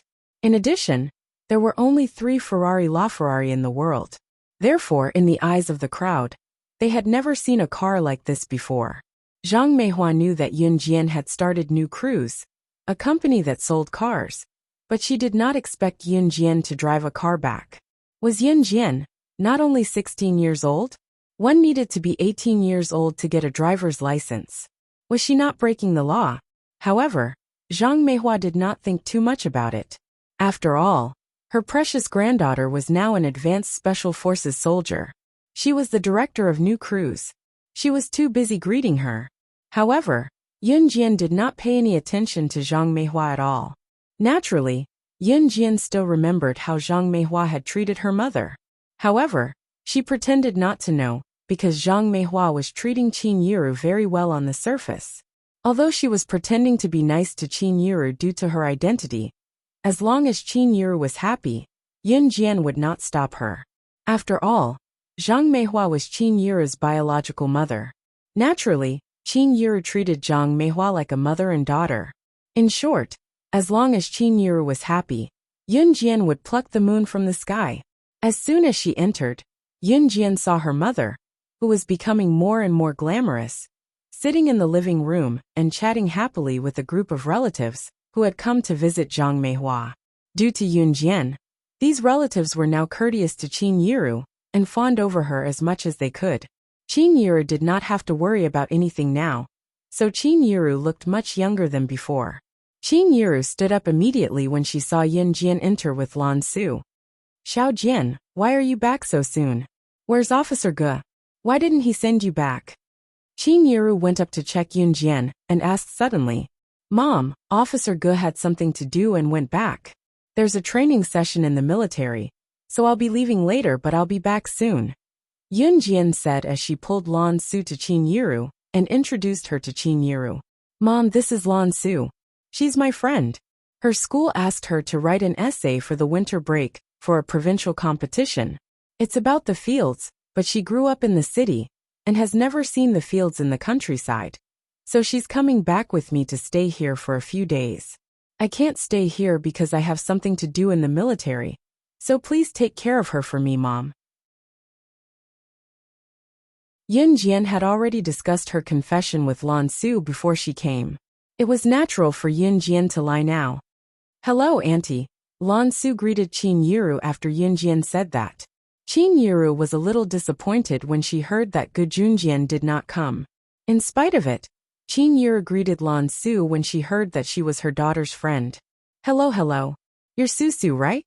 Come in, don't be shy. Just treat this as your own home. Amen. Lan Su nodded and entered the house. Then Mom, I'll be going first. Yun Jian squinted and turned to leave. Jijia. Xiao Yunju ran down the stairs with his short legs. Jijia. Is Si Gij here? Xiao Yunju ran like the wind. His bouncing and skipping made Yun Jian delighted. No. Yun Jian answered after caressing Xiao Yunju's head. Xiao Yunju hung his head in disappointment. Chapter 559. Yunju sprinted to the door with his short legs in delight and lightness. Even Zhang Meihua, who had just returned from the entrance, could not help glancing over at the sound. Yun Jian looked up slightly as well, only to see a tall silhouette appearing just in time under the warm sunlight of winter. Yun Jian pressed her lips together and beamed brightly as she followed Xiao Yunju over. Xiao Yunju was already in Si Yi's arms. Si Gij. Xiao Yunju called out excitedly in Si Yi's arms. The magnetic voice came from above. Si Yi rubbed Xiao Yunju's head, but his eyes were on Yun Jian, who was making her way to him. "Hey, you're here. Come in and have a seat." Qin Yiru walked over to greet them with a glance. Before Yun Jian could reach Ce, Zhang Meihua, who was about to return from not too far away from the entrance, could not help chuckling. "He must be here for Xiao Jian. Come on, come in. Have some tea before you leave." Zhang Meihua called out to Ce like Qin Yiru, and even went to the door to tug at Ce's sleeve, asking him to come in. Zhang Meihua was incredibly polite to Yun Jian now. She was courteous to Ce since she had seen Ce's Lamborghini the last time. They were all rich people. As someone who had been through this, Zhang Meihua could tell early on that the young man was most likely interested in Yun Jian. As long as she maintained a good relationship with the young man, she was not afraid that Yun Jian would not provide for her when she was old. TSK. Just thinking about it made Zhang Meihua feel like the future was within reach. Why didn't she think of treating Qin Yiru and Yun Jian better from the beginning? Then there's no need to be so friendly now. However, just as Zhang Meihua was about to touch Ce with her dry and wrinkled hands, Ce avoided her. "No need." Ce turned his head and glared at Zhang Meihua. Zhang Meihua's heart clenched when she saw his unapproachable look, coupled with his arrogant aura.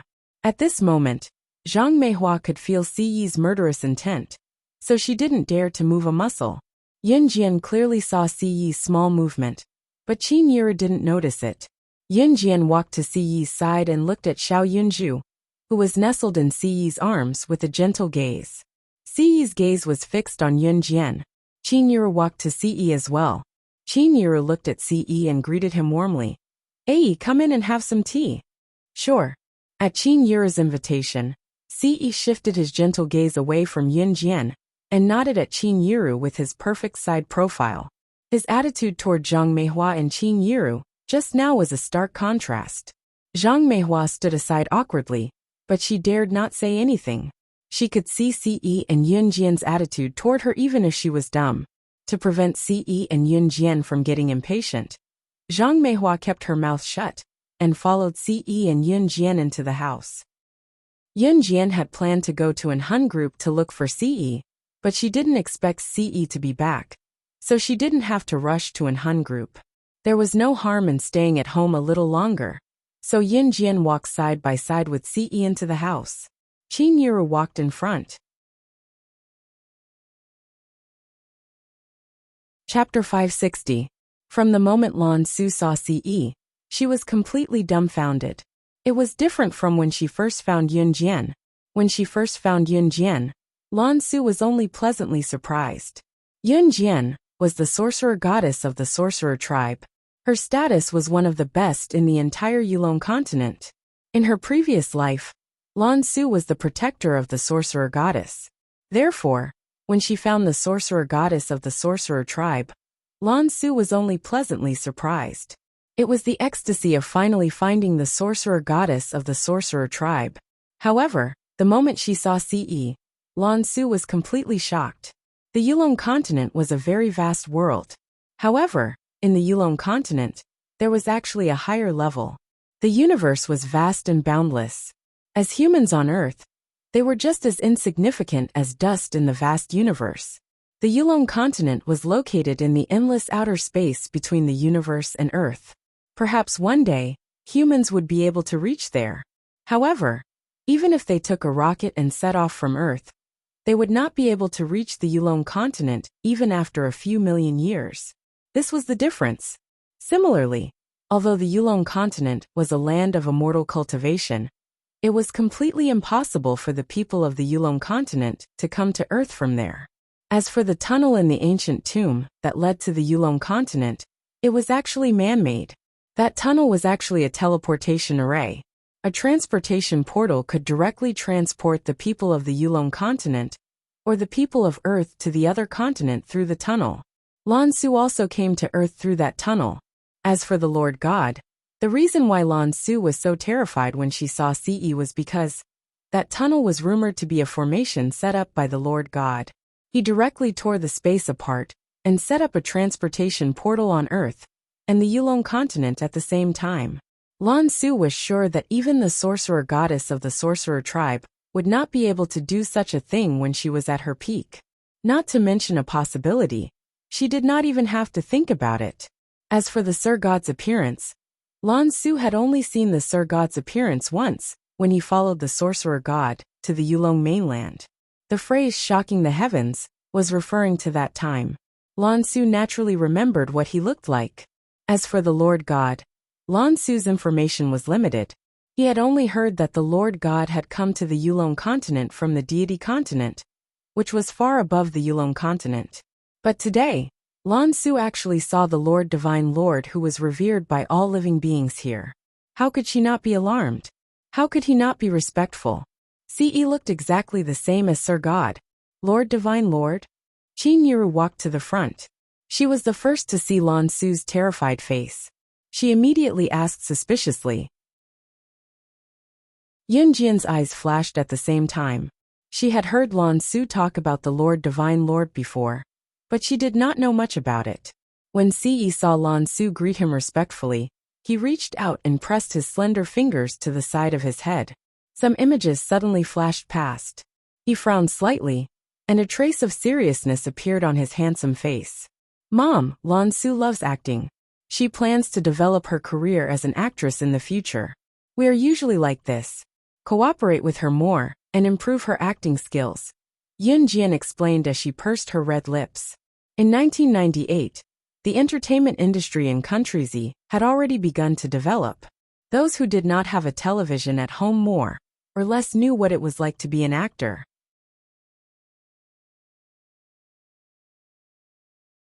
Chapter 561. Still want to act?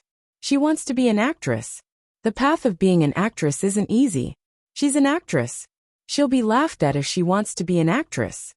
Yun Jian had just finished speaking when Zhang Meihua walked over to Lan Su and nagged at Lan Su. In the eyes of the older generation, being an actress meant being in the limelight, just like the actors in ancient times. In the beginning of the entertainment industry, actors were disdained by the masses. In 1999, things had started to improve, but in the eyes of the older generation like Zhang Meihua, actors were just entertainers, and entertainers were just people who sold their faces. No one would have thought that in the years to come, actors would become household names. Zhang Meihua looked down on actors and acted as if she was doing Lan Su a favor. In front of Yun Jian and Ce, she persuaded Lan Su not to become an actress. In reality, Yun Jian had only said those words to cover up Lan Su's loss of composure. She hadn't expected Zhang Meihua to believe her words, and even used the tone of an experienced person to persuade Lan Su. Of course, Yun Jian knew that Zhang Meihua had said those words to gain her favor. Even if Lan Su's ambition was to become an actress, Yun Jian didn't like how Zhang Meihua belittled actors and tried to gain her favor. No one had the right to belittle any industry. Who knew if actors were doing well now? But what if they could get better in the future?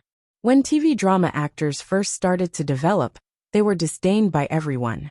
Mom, stop talking. Even Qin Yiru couldn't stand Zhang Meihua's words. She walked over to Zhang Meihua and tugged at the corner of her clothes. Even if the industry wasn't doing well in the beginning, since it was Lan Su's own path, Qin Yiru thought it wouldn't be bad. However, Zhang Meihua seemed determined to persuade Lan Su. She pushed Qin Yiru away and continued to speak to Lan Su. Young lady, I'm just being kind. You're a beautiful young lady. Why do you want to be an actress? Hurry up and focus on your studies. Getting into university is the most important thing. These words made Lan Su even more embarrassed. She was at her wit's end when it came to people like Zhang Meihua. Yun Jian was just looking for an excuse. She didn't expect Zhang Meihua to hold on to this matter and not let it go. Actually, Zhang Meihua thought that she was knowledgeable. Her main goal in persuading Lan Su was to make Yun Jian feel that she was a kind person and that she would help her persuade Lan Su to repent. Lan Su looked at Yun Jian awkwardly. Yun Jian pursed her lips. Zhang Meihua was still rambling on when Yun Jian turned to look at Qin Yiru and said, Mom, let's go upstairs. With that, Yun Jian called Lan Su, Ce, and Xiao Yunju to follow her upstairs. Hey. Zhang Meihua waved her hand downstairs, but was blatantly ignored. She was furious, but she didn't dare to say anything. She could only walk away with her butt swaying. At this moment, Yun Jian had already brought them upstairs to the small room that Yun Jian was staying in. Lan Su, what exactly happened just now? Yun Jian turned to look at Lan Su and continued to ask. Lan Su looked up at Ce in fear. She then said calmly, Yun Jian, why does he look so similar to Sir Immortal Lord? Or is he Sir Immortal Lord?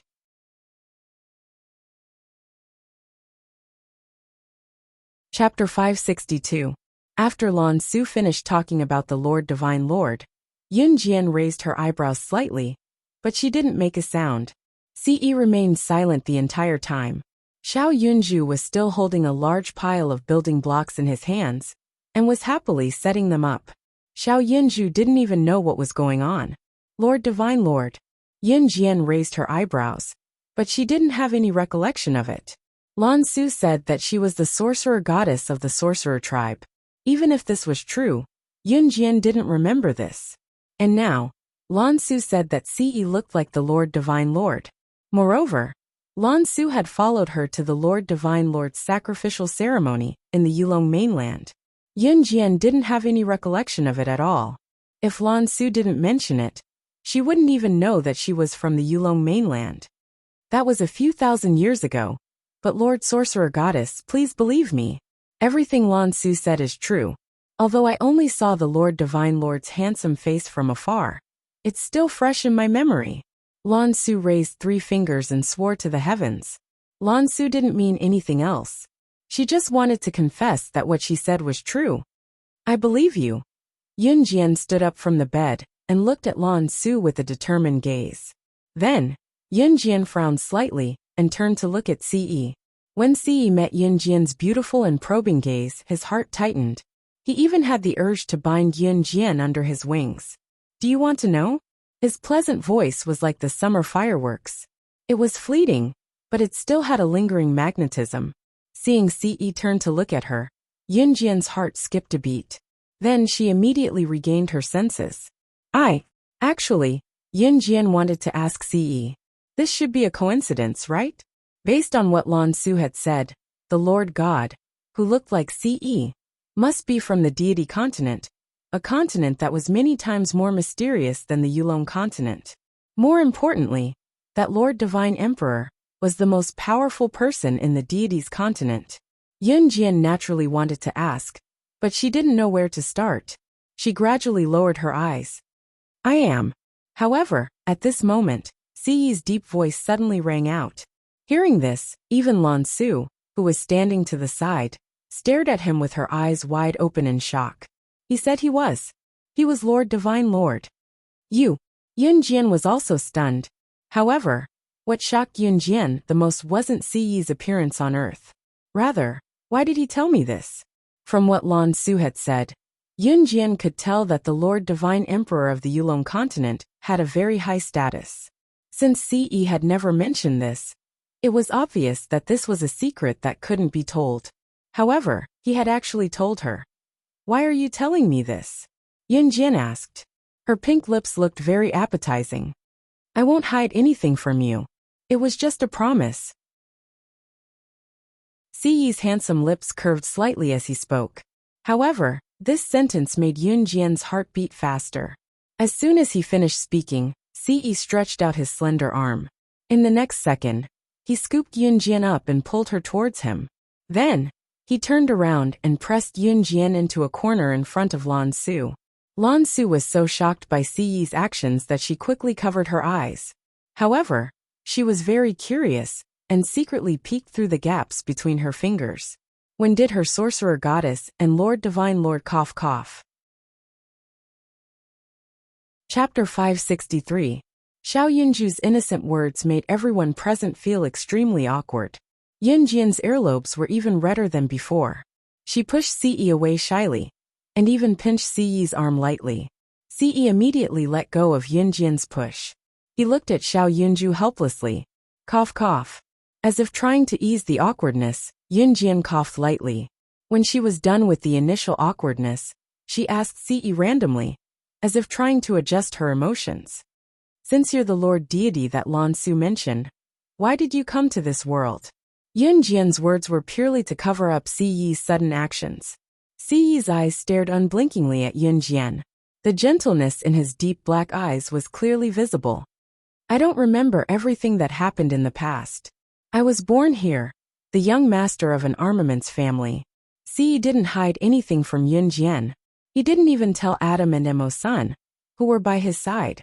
Lan Su was Yun Jian's subordinate. Since Yun Jian didn't mention it, Si Yi didn't mind. Yun Jian then heard the gist of things from Si Yi.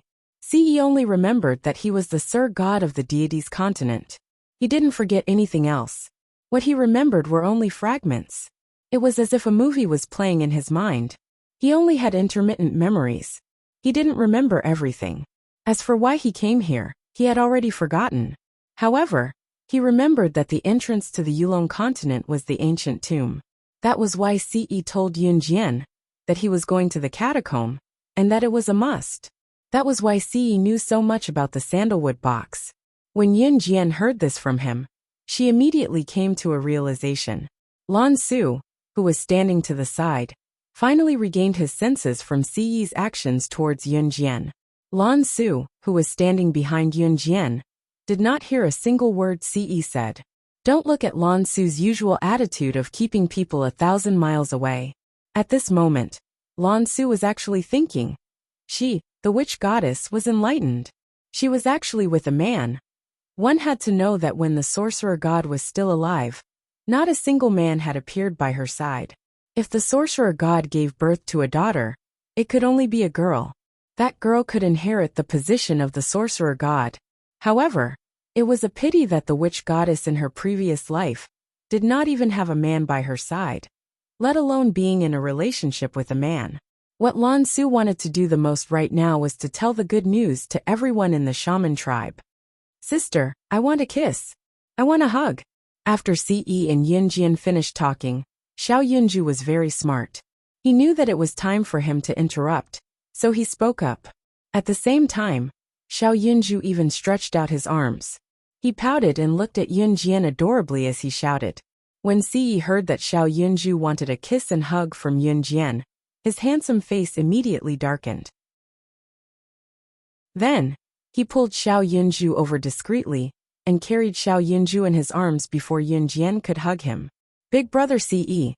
Xiao Yunju was very happy to be carried by Si Yi. He shook his little arms, and his beautiful little face was flushed. Good boy. Si Yi carried Xiao Yunju with one arm and rubbed Xiao Yunju's head at the same time. At this moment, Lan Su was looking at Yun Jian in surprise. She asked Yun Jian, Sorcerer God, when will you be able to have a child with Sir Immortal? As long as the sorcerer god gave birth to a girl, even if she could not return to Yulong mainland with her, she could still let her child inherit the position of the sorcerer god. Chapter 564. Lan Su's straightforward words made Yun Jian blush. Si Yi, on the other hand, smirked at Lan Su's words. Wait for her to come of age. Si Yi was even more direct as he hugged Xiao Yunju and replied to Lan Su. Lan Su's question was enough to make Yun Jian blush, but what Si Yi said next made Yun Jian blush even more.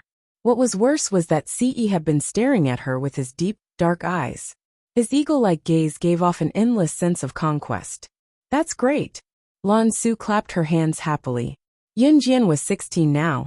She could afford to wait for another 2 to 3 years. She had waited for thousands of years. Cough cough. Xiao Zhu's still here. Yun Jian looked up with a rosy face and hinted. Xiao Yunju was currently looking back and forth between Yun Jian and Si Yi with his beady eyes. After a while, Xiao Yunju suddenly asked, Jie and Si Yi, Gid, you're going to give birth to a little sister for Xiao Zhu to play with? That's great. Right after Xiao Yunju said that, Yun Jian was about to lecture Xiao Yunju about his words. The door was suddenly opened. Qin Yiru was standing at the door with 4 steaming cups of tea. Yun Jian was speechless. Did her mother hear that? Qin Yiru walked in suspiciously and placed a few steaming teacups on a small tea table under everyone's watchful eyes.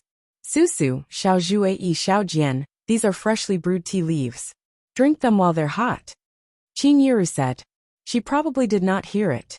It was fortunate that Xiao Yunju did not speak loudly just now. Yinjian breathed a sigh of relief. Pressing her lips together, she picked up the teacup and blew on it softly. Xiao Jian, I heard you guys talking about giving birth to a little sister just now. What are you giving birth to? Qin Yiru asked out of the blue. Qin Yiru did not hear her clearly. Yinjian's hand that held the teacup froze. Her heart skipped a beat, but she pretended nothing was wrong and told Qin Yiru, Mom, you must have heard wrong. As she spoke, Yinjian stood up and walked over to pull Ce out of the house. Before that, she took Xiao Yinju from Ce's arms and let Xiao Yinju follow Qin Yiru. Mom, I should go to the military. I'll be late if I'm late. Yinjian tugged the corner of Ce's sleeve and walked out. Ce pressed his lips together. His lips were curled up as if none of this had anything to do with him. Hey, don't be in such a hurry. Look, he hasn't even drunk the tea yet. Qin Yiru called out from behind. Mom, he's not thirsty, Yinjian said and pulled Ce out of the house quickly. This child, Qin Yiru called out softly, but there was a sense of helplessness in her voice. Yinjian pulled Ce out of Zhang Meihua's house. Let's take my car, Ce spoke up. Yinjian thought about it and decided to leave the Ferrari in Xinjiang town. She and Ce got into the Lamborghini. Ce started the engine and drove off, disappearing into the morning sun. On the way, Yinjian explained to Ce what she wanted to do, including the cooperation with Gu Yunjian's military. At the same time, she told Ce that she wanted to borrow in Hun's power. Ce nodded without a word. No need for that. I'll get Adam to wipe out Inferno Ring directly. Ce glanced at Yinjian from the corner of his eye and took out his phone from his pocket, planning to call Adam. Chapter 565. Before Ce could reach his hand into his pocket, Yinjian pressed down on the back of his hand. Yinjian narrowed her eyes as she looked at him. There was a flash of warmth in her eyes, but it quickly disappeared. Don't. Yinjian pursed her lips. Her delicate red lips made Ce feel refreshed. I want to destroy the Inferno Ring with my own hands. Yinjian looked at Ce. Her delicate and beautiful face was burning with hatred. It made Ce itch. The woman he loved was right in front of him. He suddenly felt his whole body heat up. He suddenly regretted saying that he would wait for her to become an adult. She was so beautiful in front of him, but he couldn't do anything to her. Ce really wanted to slap himself and take back his words. Okay. When Ce snapped out of his daze, he had already parked the Lamborghini in a small forest on the way to the military training camp. After saying that, Ce turned to look at Yinjian. He turned his body slightly, and his tall body pressed down on Yinjian, who was sitting in the front passenger seat. Ce suddenly reached out to stroke Yinjian's silky hair. Yinjian's hair was loose today. It was rare for her to let go of her hair tie and not tie her hair into a high ponytail. At this moment, her loose hair was close to her ears and fell softly. Under the warm morning sun, Yunjian's beautiful face was as delicate as a newborn baby's. It's just a mere Inferno Ring. Since you want to play with it, I'll give it to you. Ce's handsome face leaned closer to Yunjian. Although Yunjian was in the prime of her youth, she was no longer a girl who would be shy when she heard sweet words from a man. Besides, what Ce said wasn't anything mushy or sweet. However, at this moment, Yunjian's cheeks were flushed red. She pursed her lips slightly, and a touch of bitterness spread throughout her body. If international businessmen, politicians, or some of the underworld leaders were to hear Ce's words, they would probably be so scared that their faces would change color instantly. What do you mean by a mere Inferno Ring? If even Inferno Ring, an assassin organization that was second only to an Hun and Kosha mercenaries, could be described as insignificant, then what other organization would be worthy of his attention? Yinjian lowered her head, but she felt warm inside. She wasn't the kind of girl who would be fooled by sweet nothings. But Ce's words warmed her heart. Just as Yunjian felt Ce's tall figure gradually approaching her, she expectantly thought that he was going to do something to her. Suddenly, Ce sat up straight. He suddenly curved his lips. At an angle that Yunjian couldn't see, his handsome lips curled up slightly. His good-looking eyebrows also raised slightly. Yunjian was disappointed and shy. Yun Jian's original plan was to make a trip to Anhun first, then head straight to Inferno Ring's headquarters. However, now that CE was back, she didn't have to go to Anhun anymore. CE had just driven the car to the entrance of the military base, when he saw Gu Junjian walking out with a frown. Yun Jian waited for the car to stop before alighting. CE also got out of the car. He lazily stuffed his hands into his trouser pockets and followed behind Yun Jian. The moment he saw Yun Jian, Gu Junjian was stunned. Then he frowned slightly and relaxed. He asked her, "Yun Jian, why are you here?" I've already contacted Anhun and Kosha mercenaries. We can set off together now." Yun Jian spoke.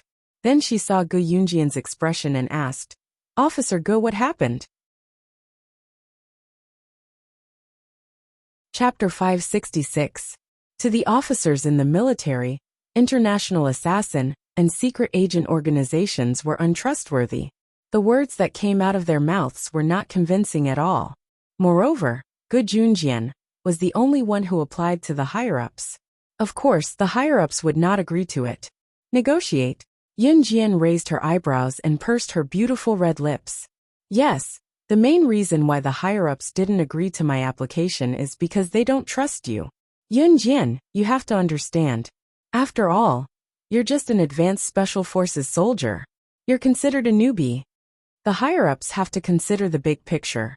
If they can't provide absolute proof that Anhun organization and Kosha mercenaries can abide by the agreement and cooperate with us, and won't bite us, then the higher-ups will have to consider the bigger picture. It's hard to convince the higher-ups with just your words alone. Gu Junjian nodded and explained. However, this was also the truth. After all, the higher-ups had to consider the big picture. Without absolute proof that the people in the military could cooperate with Anhun organization and Kosha mercenaries, they naturally wouldn't agree to such a dangerous thing. After all, Yun Jian was just a newbie. Her words were not convincing. Between a newbie and the big picture, the higher-ups naturally chose the latter. Anhun organization and Kosha mercenaries can just come forward? Yun Jian raised her eyebrows and asked again. It's best if it's the higher-ups, Gu Junjian said again. If the higher-ups of Anhun organization and Kosha mercenaries came forward to ask for instructions from Gu Yunjian's higher-ups, then the result would be completely different. After all, Yun Jian was just a little girl. She herself was still a child. The higher-ups were worried about how she could guarantee that Anhun organization and Kosha mercenaries would cooperate with the military and wouldn't go back on her word and kill the people in the military. This was indeed a problem worth thinking about. At this moment, if there was someone in the know who coincidentally heard Gu Yunjian's words, they would probably laugh out loud on the spot. The two leaders of Anhun and Kosha mercenaries were standing in front of Gu Junjian. If they didn't rebel, who in the organization would have the guts to go back on their word and bite the military? Yun Jian frowned slightly. For the time being, she did not want to expose her identity in front of Gu Junjian.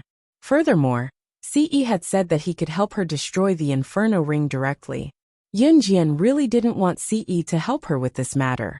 She could accept CE and Gu Yunjian's help.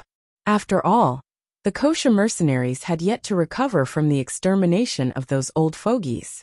However, Yun Jian did not want CE to exterminate the Inferno Ring for her.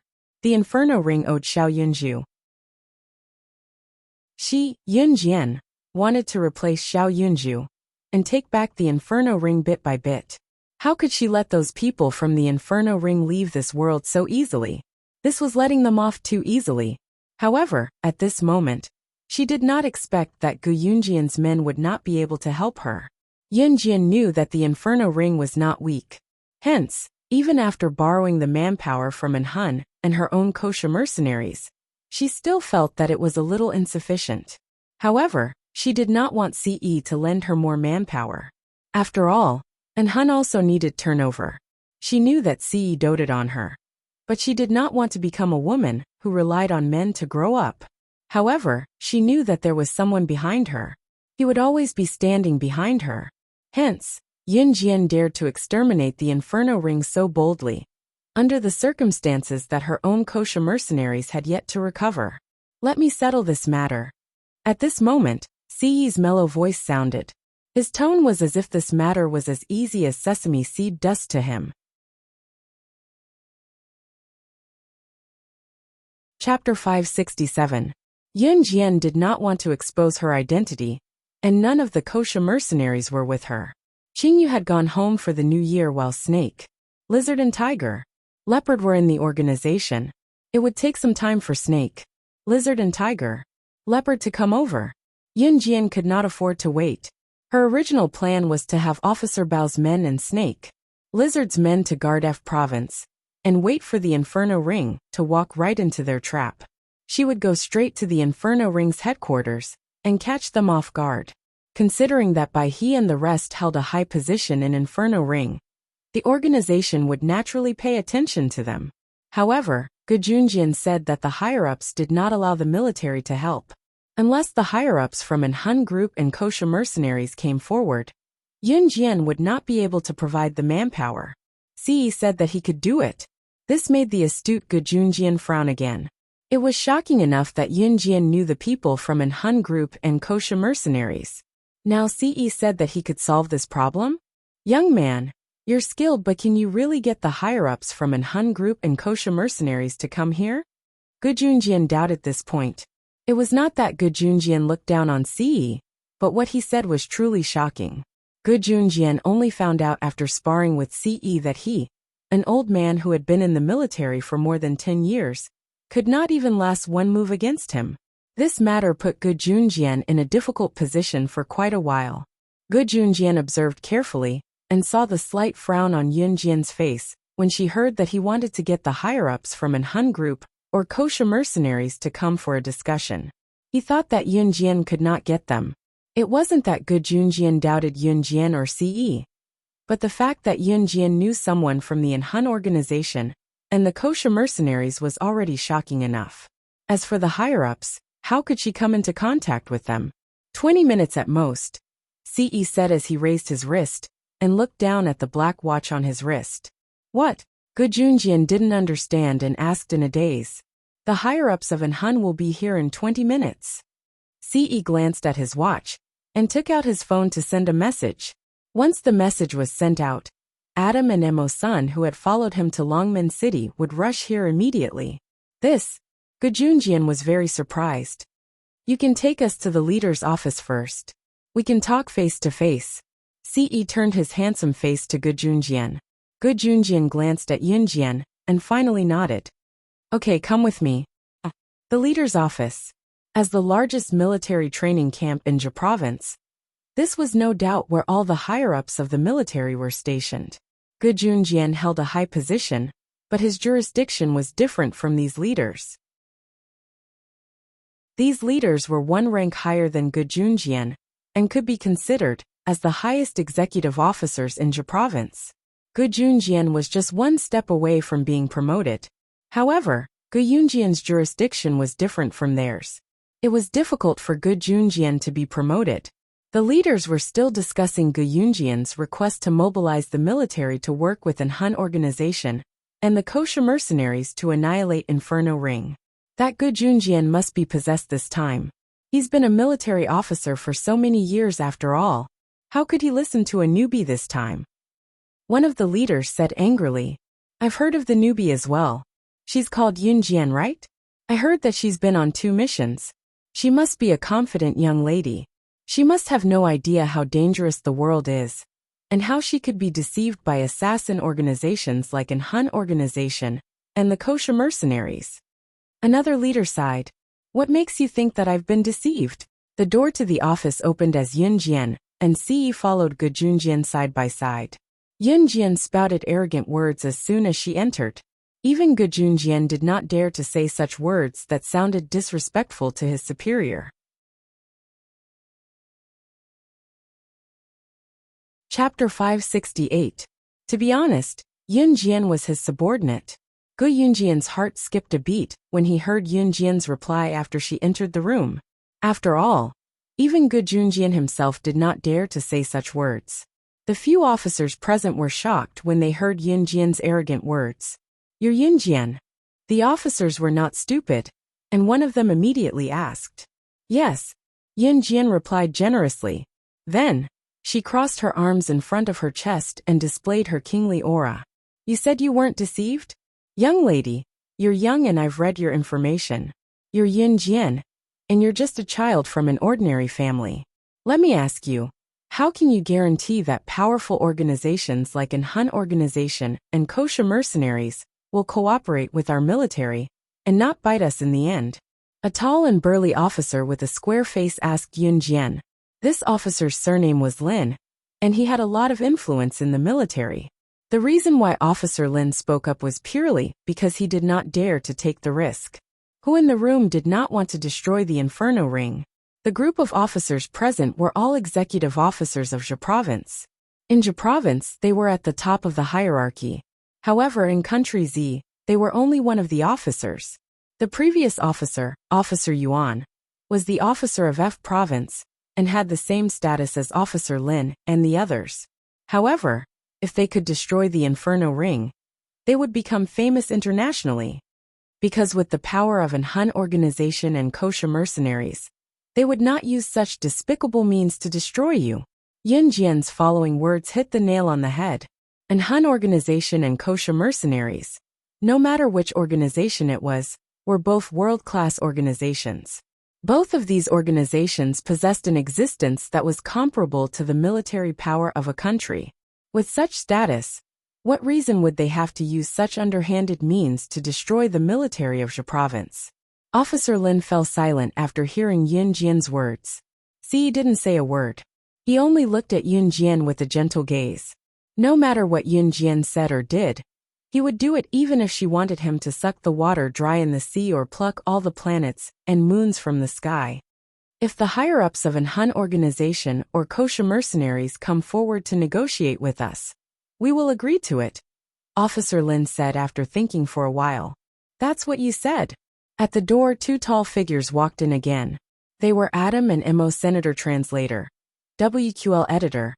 Alim CE had just called Adam and Mo Senator. Since the call had been connected, Adam and Mo's son had figured out what was going on from the loud voices. After Adam entered, he said arrogantly to Officer Lin and the others, I'm Adam, the leader of the Hun organization. He's Mo Senior. CE's subordinates had always been direct and decisive. Their personalities were similar to CE's. An Hun organization's leaders, Adam and Mo's son? At this moment, Officer Lin, who was sitting in his seat, suddenly shouted in shock. All the officers in the room stood up in shock. They originally only wanted Yin Jian to call the higher-ups of an Hun organization or kosher mercenaries over. There were 20 to 30 people in the higher-ups of an Hun organization and kosher mercenaries. However, Adam and Mo's son were the top figures of an Hun organization. There were 4 people in charge of an Hun, while Adam and Mosin were the ones who followed the most mysterious leader of an Hun. These 2 people could undoubtedly hold half of the decision-making power of an Hun organization. However, this wasn't what shocked Officer Lin. It was that Adam and Mo's son would only follow the leader of an Hun organization and listen to his orders. This wasn't a secret in the underworld. There were even rumors that meeting Adam and Mo's son was the same as meeting the most mysterious leader of an Hun organization. Officer Lin and the others looked at CE in shock. At this moment, he was the only person who fit the role of the leader of an Hun organization.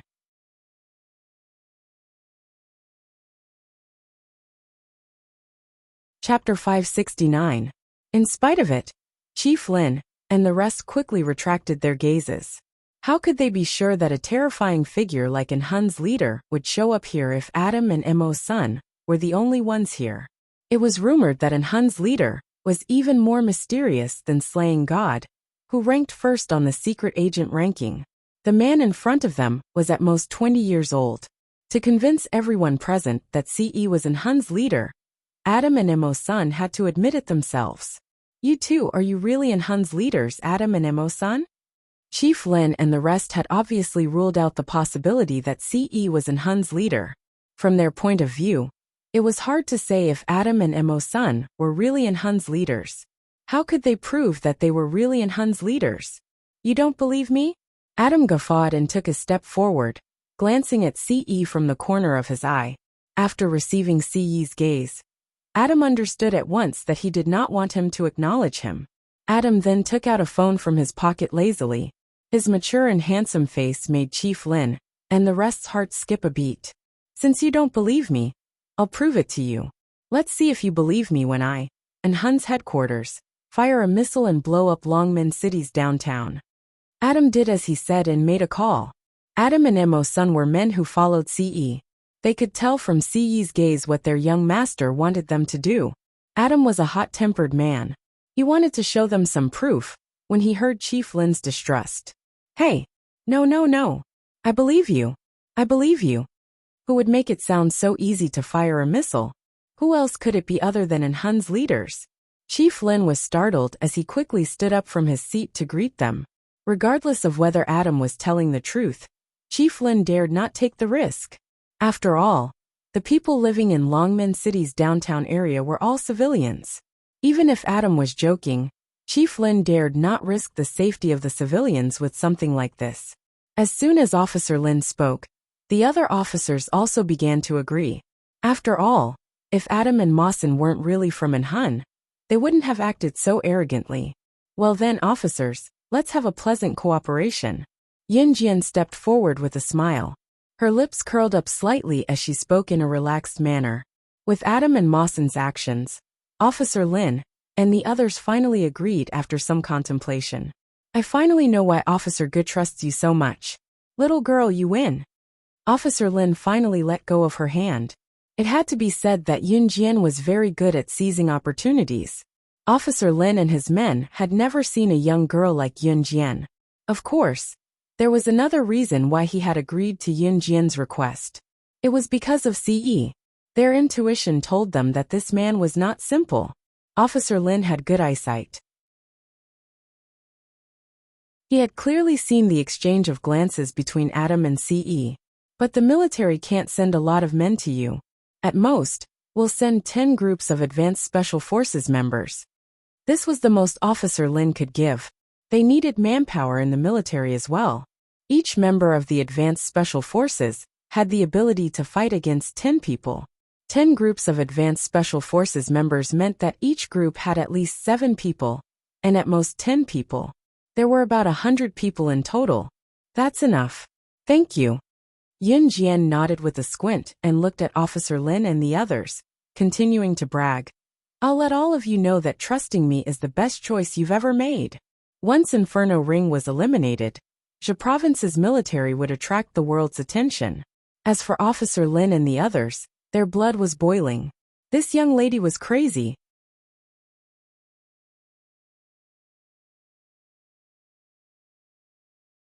Chapter 570. Yin Jian's frivolous words sent a jolt through the commanding officers present. Of course, none of the officers present would be participating in this mission. However, since they had allowed Gu Junjian to send 10 teams of Advanced Special Forces to assist her, this lineup was more than enough for Yin Jian. After all, her Kosha mercenaries and an Hun organization were the ones who would be fighting the main battle. Although the military personnel were useful, these 100 or so Advanced Special Forces members were comparable to 1,000 ordinary people. In addition, they would be able to tie down some people in the fight against Inferno Ring. This way, her Kosha mercenaries would definitely win. Yin Jian's lips curved slightly. After half a year of baptism, her coquettish face had become even more feminine. When she had just been reborn, this body was still skinny. After almost half a year, Yin Jian's body was now curvy and well-shaped.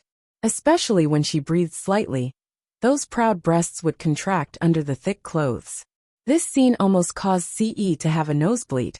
This was the first time in his life that he almost had a nosebleed when he saw a woman. If he really had a nosebleed, Adam and Emo-sun might have used it as a joke. Ce quickly turned his head away from Yin Jian. However, above his handsome jawline, the handsome curve of his lips formed a line. Seeing Ce's smile, Emo-sun, who was standing at the side and watching Adam speak, but didn't say anything, twitched the corner of his mouth. Emo-sun had never seen his young master so expressive. Hence, a wicked smile appeared on Emo-sun's mature face. Then we can go now. Gu Junjian pursed his slightly dry lips. At this moment, The surging emotions in his heart was something that he wouldn't be able to understand if it wasn't for him. To Gu Junjian, Inferno Ring, an organization that held absolute authority in the world, was like a hero who was suddenly going to do something big. To Gu Junjian, this was undoubtedly the most dangerous, yet most fascinating mission he had been looking forward to ever since he became an officer of the Advanced Special Forces. Okay. Yun Jian narrowed her eyes. She then turned around and followed Gu Junjian out of the leader's office. Adam and Emo's son followed behind CE, protecting CE as she left. When they saw CE being escorted away by Adam and Emo's son, the group of leaders present heaved a sigh of relief. This man's aura was too strong. Even if he didn't speak, people could feel his strong aura. In less than half an hour, Gu Junjian gathered the 10 strongest teams of Advanced Special Forces members that he had selected to be in the military base. After the explanation, the 10 groups of Advanced Special Forces members were rather excited. Fear was mixed with a bit of passion and passion. They wanted to work with Han and Kosha mercenaries to eliminate Inferno Ring. What a great honor this was. Yun Jian had just gone to Team Monarch to inform them. The members of Team Monarch were all newbies and were not capable enough to participate in this mission. Therefore, Yun Jian made her way here after informing the Team Monarch members. CE had already brought Adam and Emo's son back to Han to make arrangements. Of course, they left after bidding farewell to Yun Jian. When Yun Jian returned from Team Monarch's training ground, she saw Gu Junjian standing at the same spot calling out to her. Yun Jian, we're just waiting for you. Come over quick. At this moment, there were 5 buses parked beside Gu Junjian. Yun Jian nodded slightly and walked over. Officer Gu, why is she going too? Just then an unfriendly male voice was heard. It was obvious that this person had no idea what was going on. Chapter 571. The champ squad that Xiao Weiming was in, which was the group of Advanced Special Forces led by Yu Fengcheng, was considered one of the best among the Advanced Special Forces. That was why Xiao Weiming despised Yun Jian and the rest back then. Now, because of the previous mission, he had become enemies with Yun Jian's Team Monarch. After the previous mission was completed by the newbies Team Monarch, all the members of the champ squad were criticized and punished by Gu Junjian. Gu Junjian said that the oldest among them had been in the Advanced Special Forces for decades, and even the youngest had been in the military for more than 10 years. In the end, they were worse than newbies. At that moment, Xiao Weiming's champ squad and Flying Dragon squad hated Yun Jian's team of 7 to the core. Of course, Xiao Weiming and the rest did not know that Yun Jian's team of 7 had gone to Province F. Including what Yun Jian did in the leader's office just now. Xiao Weiming only listened to Gu Yunjian's brief description of what happened in the Martial Arts Center in Province F. This time, the military was going to bring people to destroy the Inferno Ring. Logically speaking, in Xiao Weiming's opinion, a newbie like Yun Jian had no right to participate in this mission. Therefore, Xiao Weiming despised Yun Jian's appearance. However, Gu Yunjian's next sentence caused an uproar. Of course, Yun Jian was the one who contacted Han and Kosha mercenaries. If she doesn't go, how are we going to cooperate with Han and Kosha mercenaries? Gu Yunjian's words struck fear and astonishment into the hearts of everyone present. What? Yun Jian was the one who contacted Han and Kosha mercenaries? How is that possible? Han and Kosha mercenaries were 2 major assassin mercenary groups with immense strength. And Yun Jian actually knew people from these 2 organizations? How could Han and Kosha mercenaries work together with the army to eliminate the Inferno Ring? Gu Yunjian's words made Xiao Weiming, who had been bragging a moment ago, shut up instantly. Officer Gu, let's go. Yun Jian only thought that Xiao Weiming was ridiculous. She did not even look at Xiao Weiming as she walked over to Gu Junjian and spoke. All right. Gu Junjian nodded and called for everyone to board the 5 buses that had been prepared in advance. Xiao Weiming and the members of the champ squad, who were originally looking down on Yun Jian, stared blankly at her. It was only when Gu Junjian called for them to board the bus that this group of people blushed and followed him onto the bus. The 5 buses took a full 3 hours to arrive at the pier in Zhe Province's Ning City. The headquarters of the Inferno Ring was located at Qiaowan Pier in S Country. In order to travel from Z Country to S Country, one would have to pass through several countries by bus. Therefore, it was unrealistic to travel by car. Taking a cruise ship from the sea to Country S was the best choice. The group traveled for 2 days on the cruise before arriving at S Country. When they arrived at S Country, it was already 6 or 7 o'clock at night. After exiting the cruise, Yunjian said to Gu Junjian seriously, as she looked at the bustling city illuminated by neon lights, "Let's find a hotel to rest first. We'll take action in the wee hours of the morning." "All right." Gu Junjian nodded. "Yunjian, do you have to do this? Aren't you acquainted with an Han and kosher mercenaries? Why does Officer Go have to listen to your orders? Who do you think you are?" Xiao Weiming couldn't help but shout when he saw the girl he hated so much standing in front of him, as if she was flaunting her prowess. Chapter 572. Because I know people from the Han organization and kosher mercenaries. Do you know them? If you do, you'll be the one to instruct them. Yunjian glared at Xiao Weiming, giving him a look as if she thought he was an idiot. Yunjian rarely used harsh words to mock others. However, Yunjian was already annoyed with Xiao Weiming's constant buzzing like a bee. Xiao Weiming, who had been mocking Yunjian earlier, was rendered speechless by Yunjian's reply.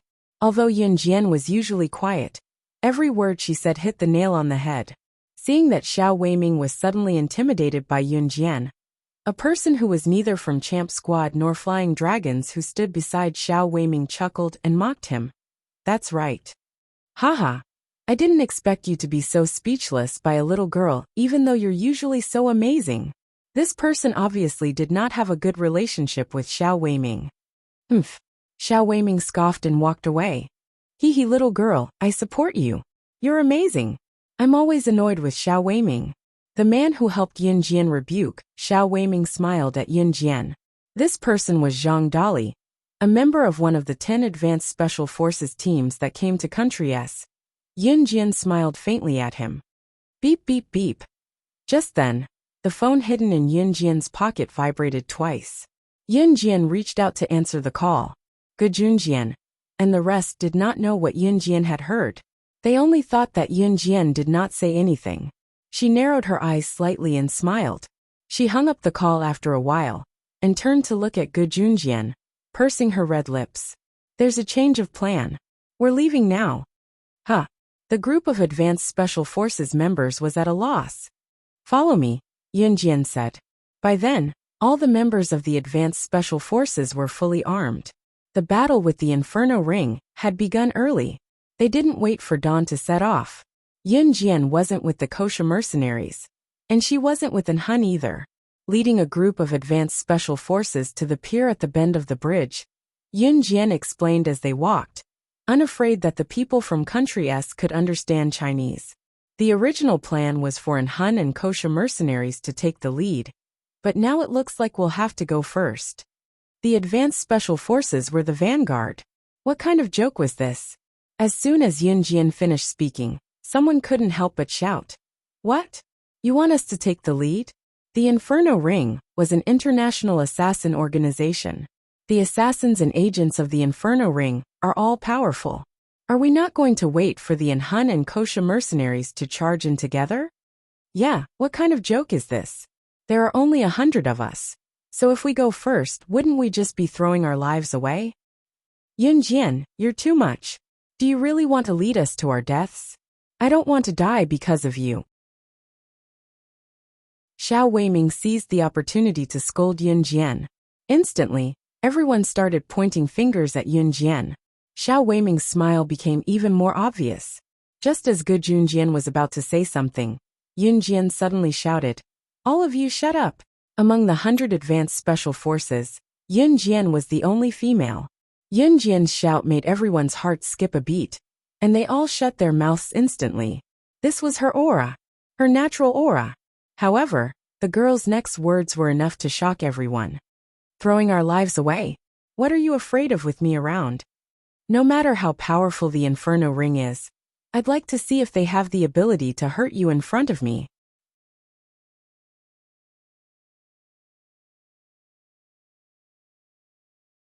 Chapter 573. Yin Jian's domineering aura stunned everyone present. What were they afraid of with her around? What did they have to be afraid of? Even a 16-year-old girl, who had just joined the Advanced Special Forces, was not afraid. What were they, a group of grown men, afraid of? For a moment, everyone was silent. Those who don't want to come with me, I won't force you.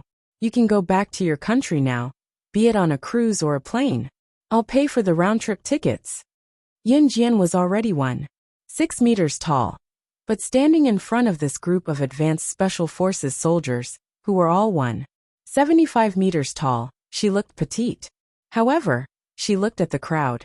Her vision bypassed everyone. Under everyone's heated gazes, the aura she exuded was stronger than anyone else's. Yin Jian, I, Gu Junjian, am not a coward. Since I've followed you here, I'll destroy the Inferno ring even if I die. Gu Junjian said proudly. His firm words resonated with everyone present. Yes, they were men. They were from Country Z, not cowards. They represented Country Z's province. It was their honor to have the opportunity to follow Gu Junjian to Country S to destroy the Inferno ring. There were many Advanced Special Forces soldiers who wanted to come, but did not have the ability to do so. Yin Jian narrowed her eyes, looking at the passionate faces of the people present. The desire to do something big swept through everyone's body, corroding every cell in their bodies and sinking deep into their bones. You're a little girl, and you're not afraid of death. Why should we be? Little girl, whether we live or die, I'm going all out. My life is in your hands. Someone stood in the crowd and shouted, That's right. I'm a real man. Why would I be afraid of the Inferno ring? Even if I die, I'll die with honor. Another person stood out and shouted. With one or two people taking the lead, the rest followed suit. Their imposing words resounded through the air. Even the passers-by in Country S who did not understand Chinese could not help but stop and look at the group of men suspiciously. In the end, the passers-by shook their heads and walked away in shock and fear. The passers-by couldn't help but think, are these foreigners crazy? He actually stood on the side of the road and shouted loudly. Moreover, he was shouting at a little girl? What was he doing? The most important thing before a battle was the hearts of the people. As long as the hearts of the people were united, there was nothing that could not be done. Yin Jian narrowed her eyes. She raised her eyebrows and her red lips curled up. She looked at everyone present and finally said something to motivate them. I'm here. I won't let you die. So come with me now. After Yin Jian finished speaking, the group of people followed after Yin Jian in an imposing manner. Xiao Weiming and the other members of the Champ Squad and the Flying Dragon Squad stared at Yin Jian's back for a while with fiendish eyes. They had all received orders from their superiors to come to Country S. If they ran away now, wouldn't they become deserters? What's more, they were here to eliminate the Inferno ring. It was a mission that their superiors wanted them to complete. How could they just leave like that? Therefore, all he had to do was to keep his head down and follow. They took a cruise from the pier at the bridge to a holiday island called Tiny Island. Tiny Island. It was a beautiful holiday island. However, no one knew that it was also the headquarters of the Inferno ring. Yin Jian led Gu Junjian and the rest directly around the mountain top of the island. They passed through steep cliffs that ordinary people could not climb and arrived at the center of the island. There were steep cliffs all around them. The Inferno ring was like a paradise that was situated in the middle of cliffs.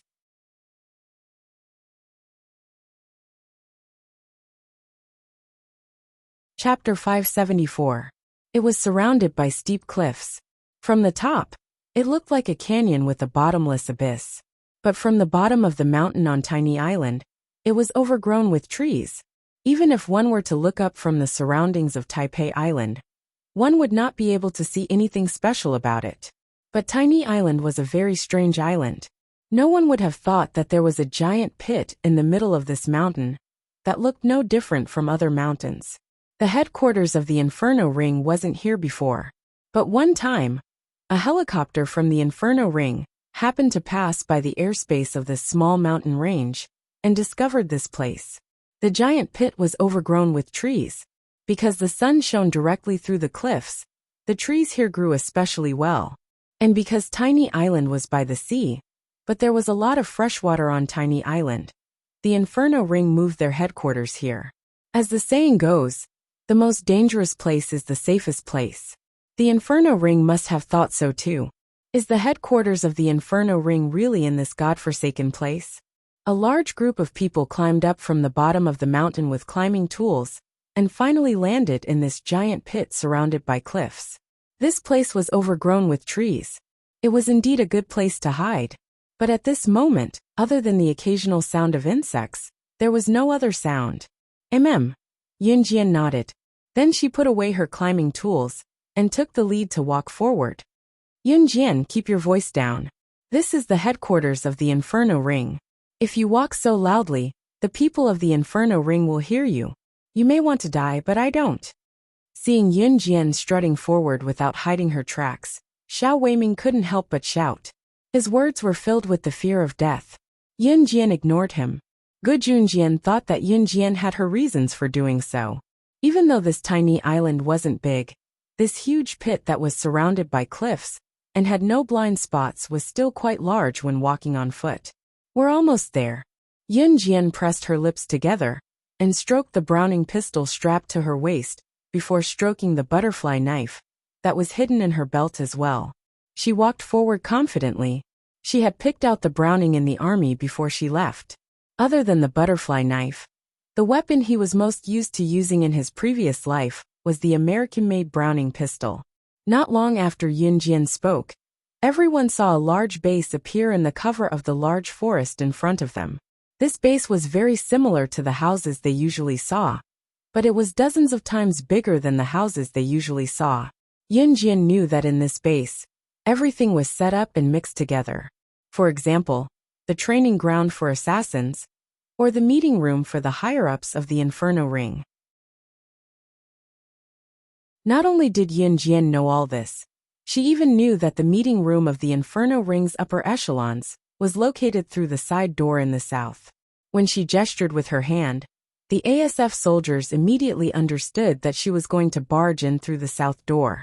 With Gu Junjian in the lead, the ASF soldiers stepped into the area closest to the south door, without making a sound.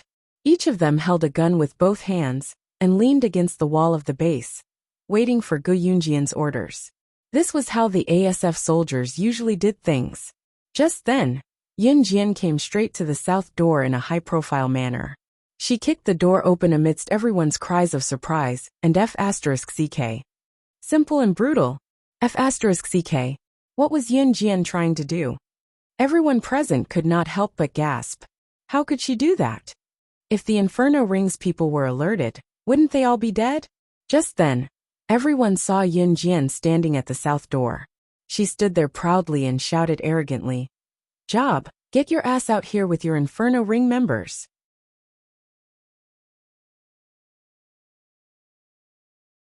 Chapter 575. It was not that Yunjian had never seen Job before. When she was slaying God in her past life, she had attended an international assassin organization's gathering in disguise. However, she was with Snake, Lizard and Tiger, Leopard, so no one recognized her as the boss of the kosher mercenaries. Moreover, she was young.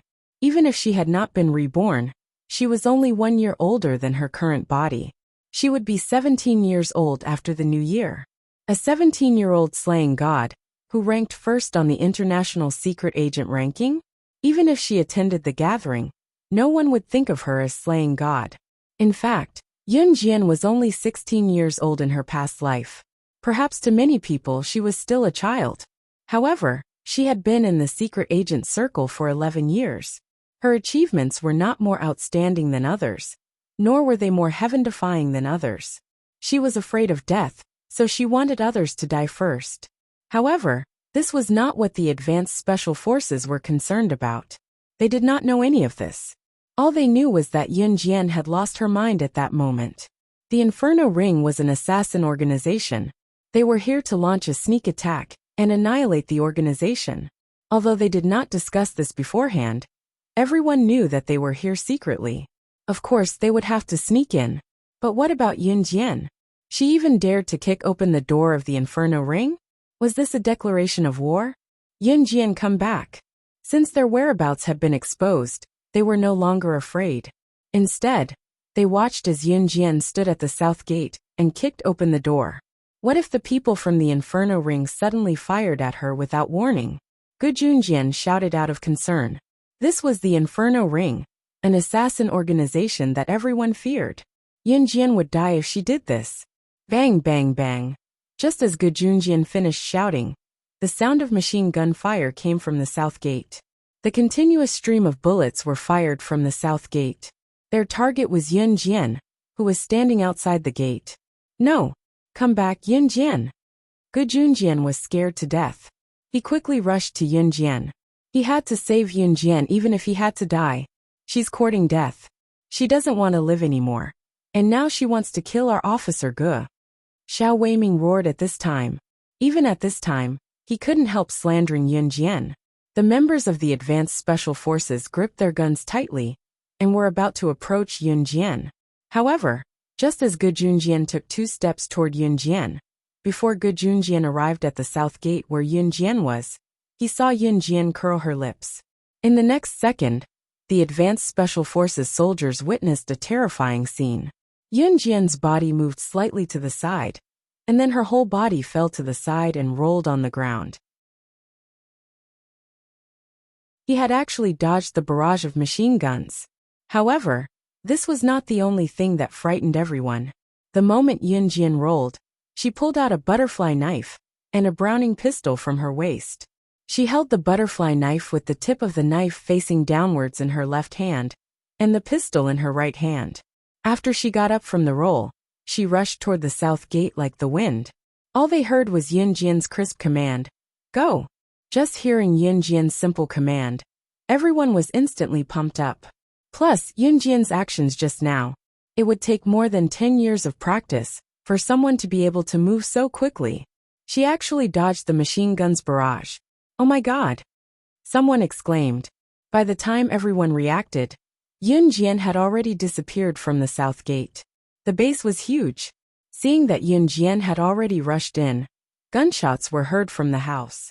Afraid that something would happen to Yun Jian, Gu Junjian immediately led his men to the south gate.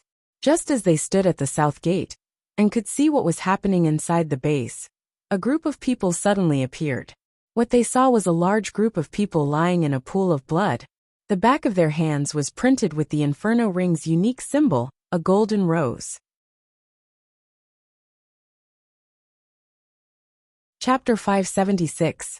If Gu Junjian and the rest knew them, they would realize that the men lying in the pool of blood were part of the Inferno Ring's upper management. Entering the Inferno Ring's base from the south gate was the meeting room of the Inferno Ring's upper management.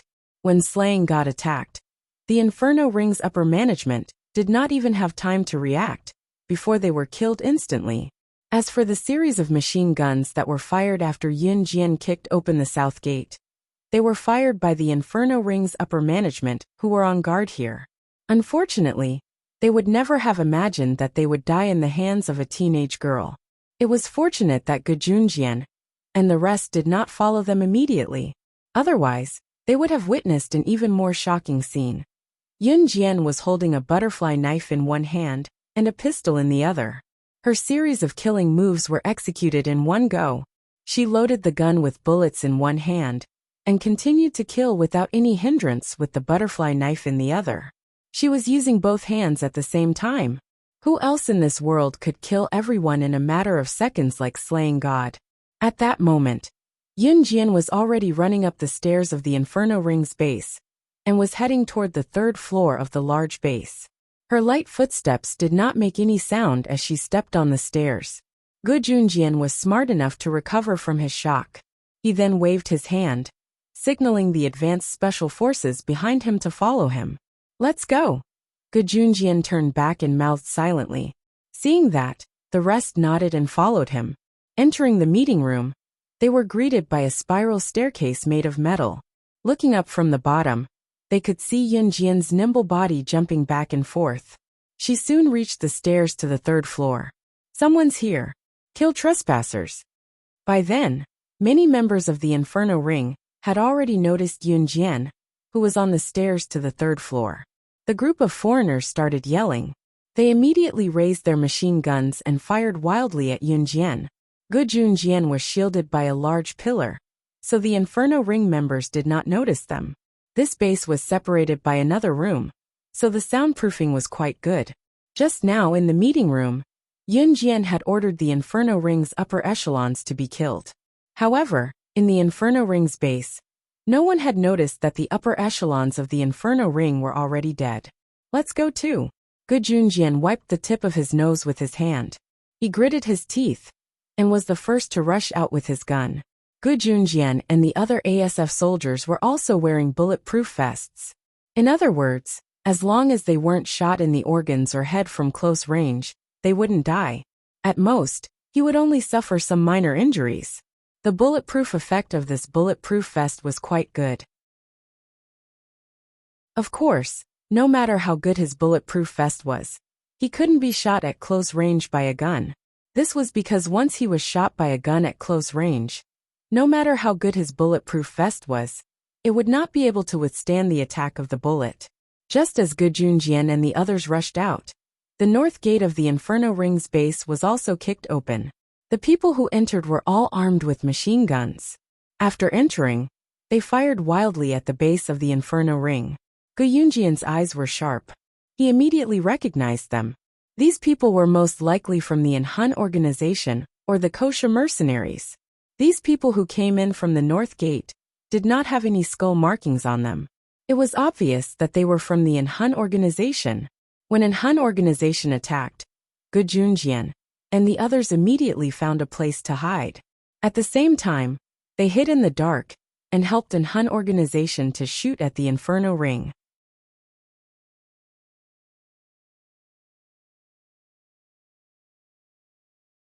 Chapter 577. The reason why Yunjian was certain that the people who rushed in from the north gate were from an Hun was because the person who led them in with a silver pistol in his hand was Mo Senator. There were many people in the Inferno Ring space, and these people's positions in the Inferno Ring could only be considered to be above average. Most of the top people in the organization were treated differently. Some of them were not even in the Inferno Ring's base. The group of people Yunjian had killed was only a small part of the Inferno Ring's top management. Yunjian was already on the stairs to the 3rd floor and was about to turn the corner to go up to the 3rd floor when she saw a person appearing in front of her from the corner of the 3rd floor. When she saw that person, Yunjian's furrowed brows relaxed. That person was none other than Ce, and Ce was striding towards her. Yunjian was not surprised by Ce's appearance. She lowered her eyes and her gaze fell on the person Ce was holding. Ce was holding a short man, who was completely naked except for a towel. Job. When Yunjian saw this person, she gritted her teeth, and a murderous look appeared in her eyes. Yunjian was standing on the flat ground of the spiral staircase. Ce walked over. He let go of Job, and threw the naked Job on the ground. Job looked like he had overindulged. It was not hard to imagine what he had been doing.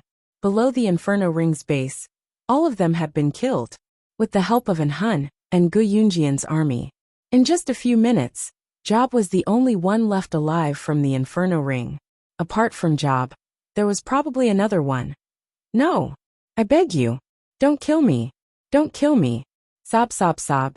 Just then, a naked woman with heavy makeup walked out of Job's room. She only had a towel around her, so she was not exposed. The woman's legs were numb. She trembled as she walked, but she was forced not to stop because Adam was holding a gun to the back of her head. Adam looked away in disdain. He looked at the woman from the corner of his eye and forced her to walk towards Yunjian. It was not hard to imagine what Job and the woman had done in the room. When Adam and Ce entered the room, it was a mess and the smell was nauseating. Poor Adam had forced Job and the woman to separate them and threw Job to Ce. Ce would vomit whenever he was near other women, so Adam had to do it for him. Ce then grabbed Job and walked out. Adam pointed his gun at the woman and forced her to leave. This was also the reason why Yun Jian had led the advanced special forces and rushed in first and did not meet up with An Hun. The call earlier was from CE. CE and Adam had infiltrated the Inferno Ring first to capture Job. He had asked Yun Jian to create a commotion in the Inferno Ring. The bigger the commotion, the better. The bigger the commotion Yun Jian created, the easier it would be for CE and Adam to capture Job. It was obvious that after Yun Jian had rushed in, Job's bodyguards had all run downstairs. Job himself did not have much power. He relied on his subordinates to protect him. His most powerful subordinate was Tai Jingang. Without Tai Jingang, Job was like a lamb waiting to be slaughtered. He had no power to fight back. Even Yun Jian found it strange.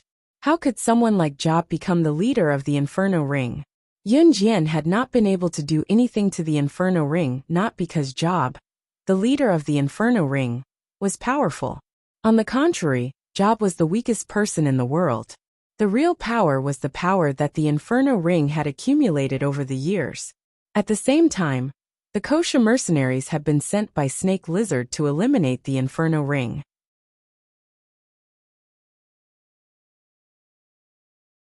Chapter 578. Kneel!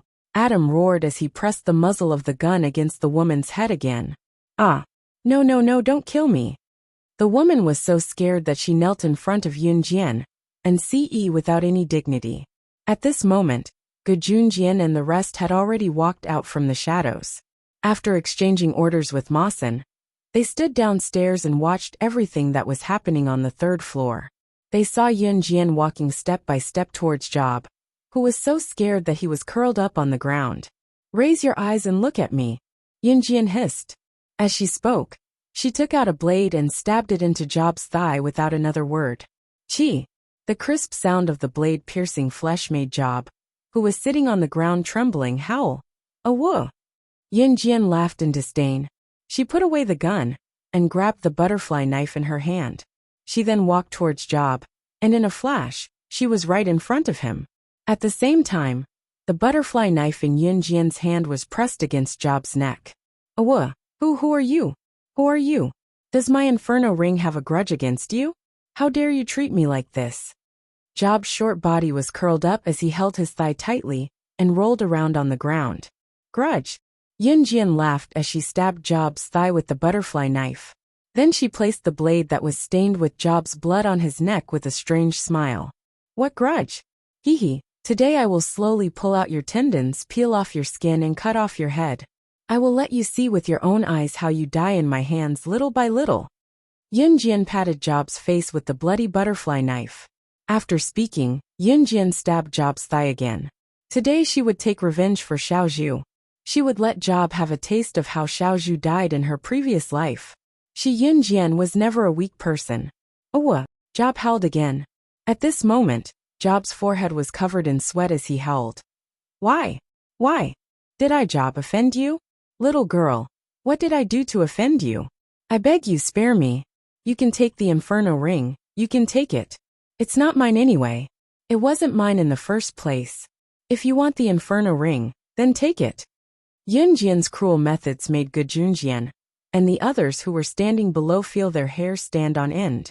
Looking at how Yun Jian was stabbing Job's thigh with her knife, her vicious methods were not something a little girl should be capable of. But why did they see Yun Jian's deep hatred for the Inferno Ring and Job? Xiao Weiming was also trembling. How did he target Yun Jian in the beginning? Then at this moment, he was very afraid of Yun Jian. This Yun Jian, how could she be so cruel? CE, on the other hand, stood on the side, keeping his eyes on Yun Jian with a small smile on his handsome face. Yun Jian suddenly stood up. She stretched out her jade leg and stepped on the wound on Job's thigh. She tossed and turned.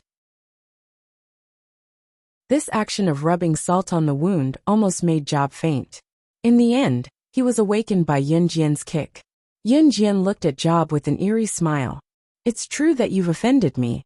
You shouldn't have kidnapped my younger brother and ordered Wolf Killer to coerce me into taking the sandalwood box. Yet you guys killed him before I could even bring the box to you. So Job, you will definitely die today. She was not afraid of exposing her identity, because she wanted Job to die in shock and fear. She was going to flay Job and beat him up. She was even more ruthless in her previous life. This was her nature as a secret agent.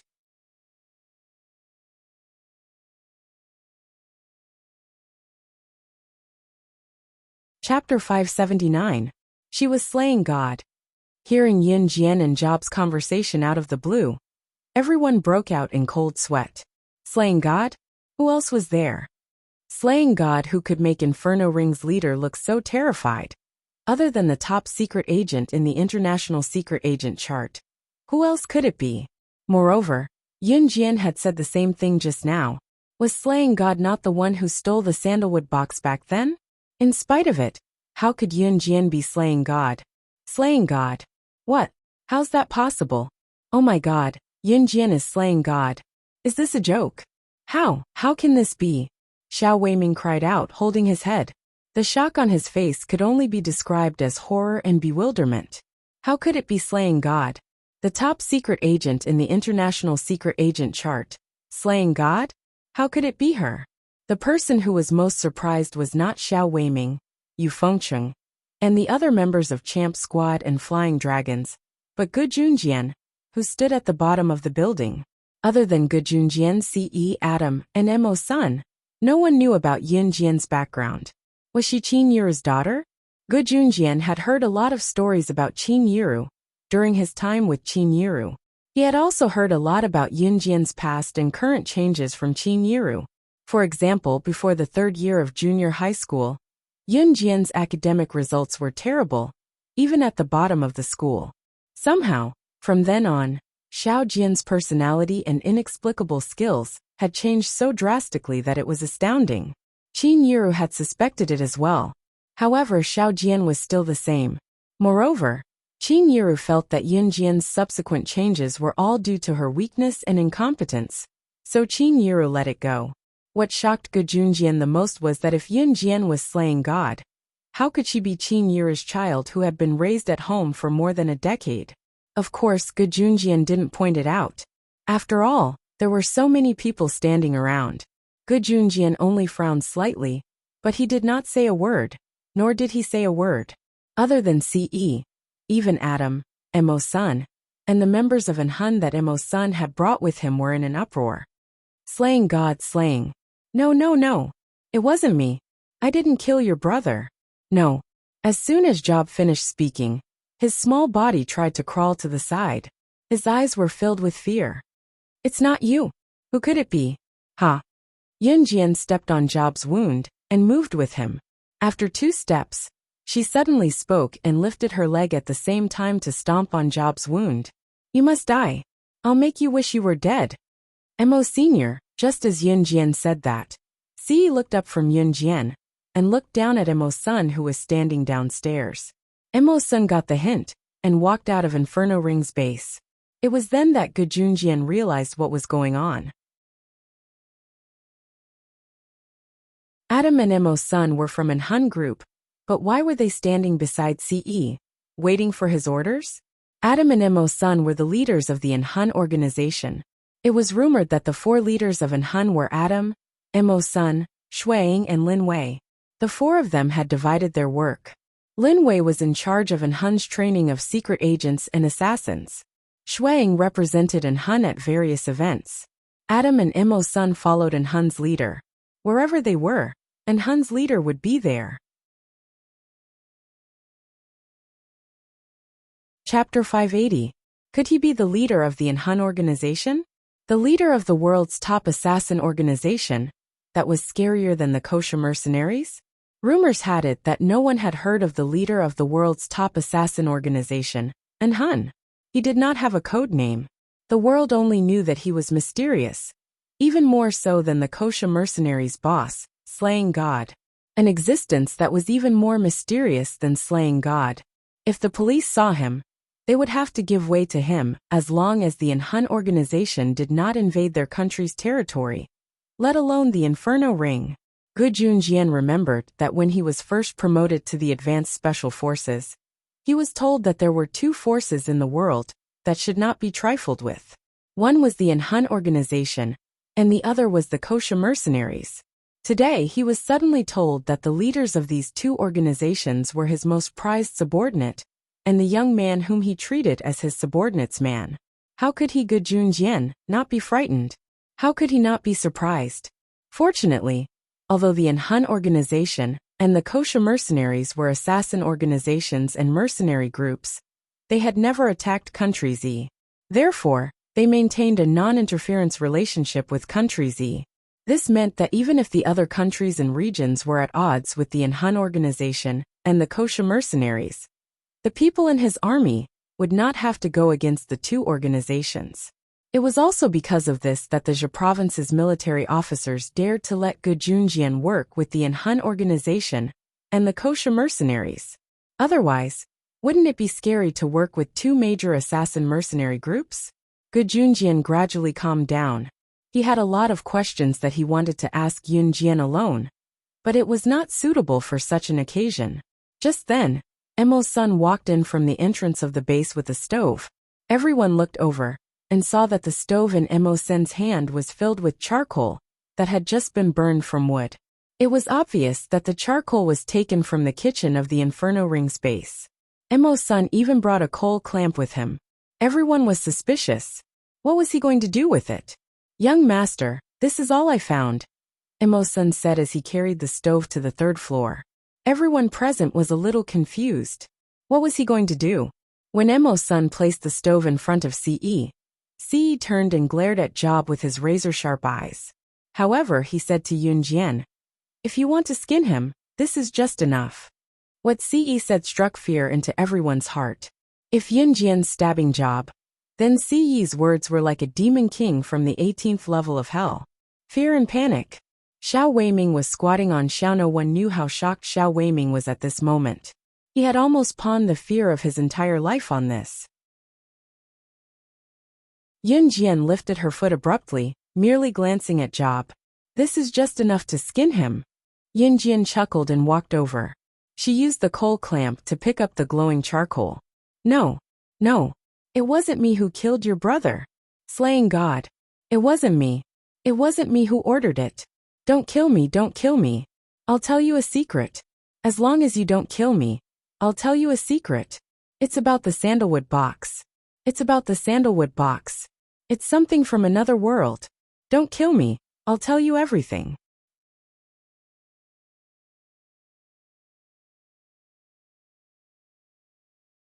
Chapter 581.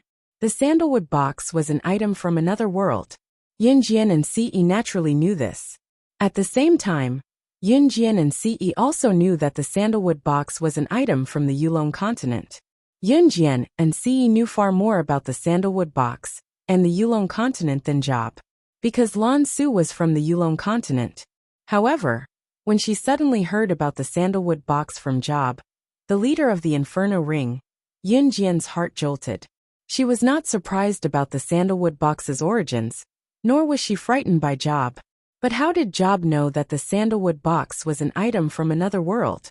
When Job and the others abducted her younger brother, Yunjian, their demand for Yunjian was very obvious.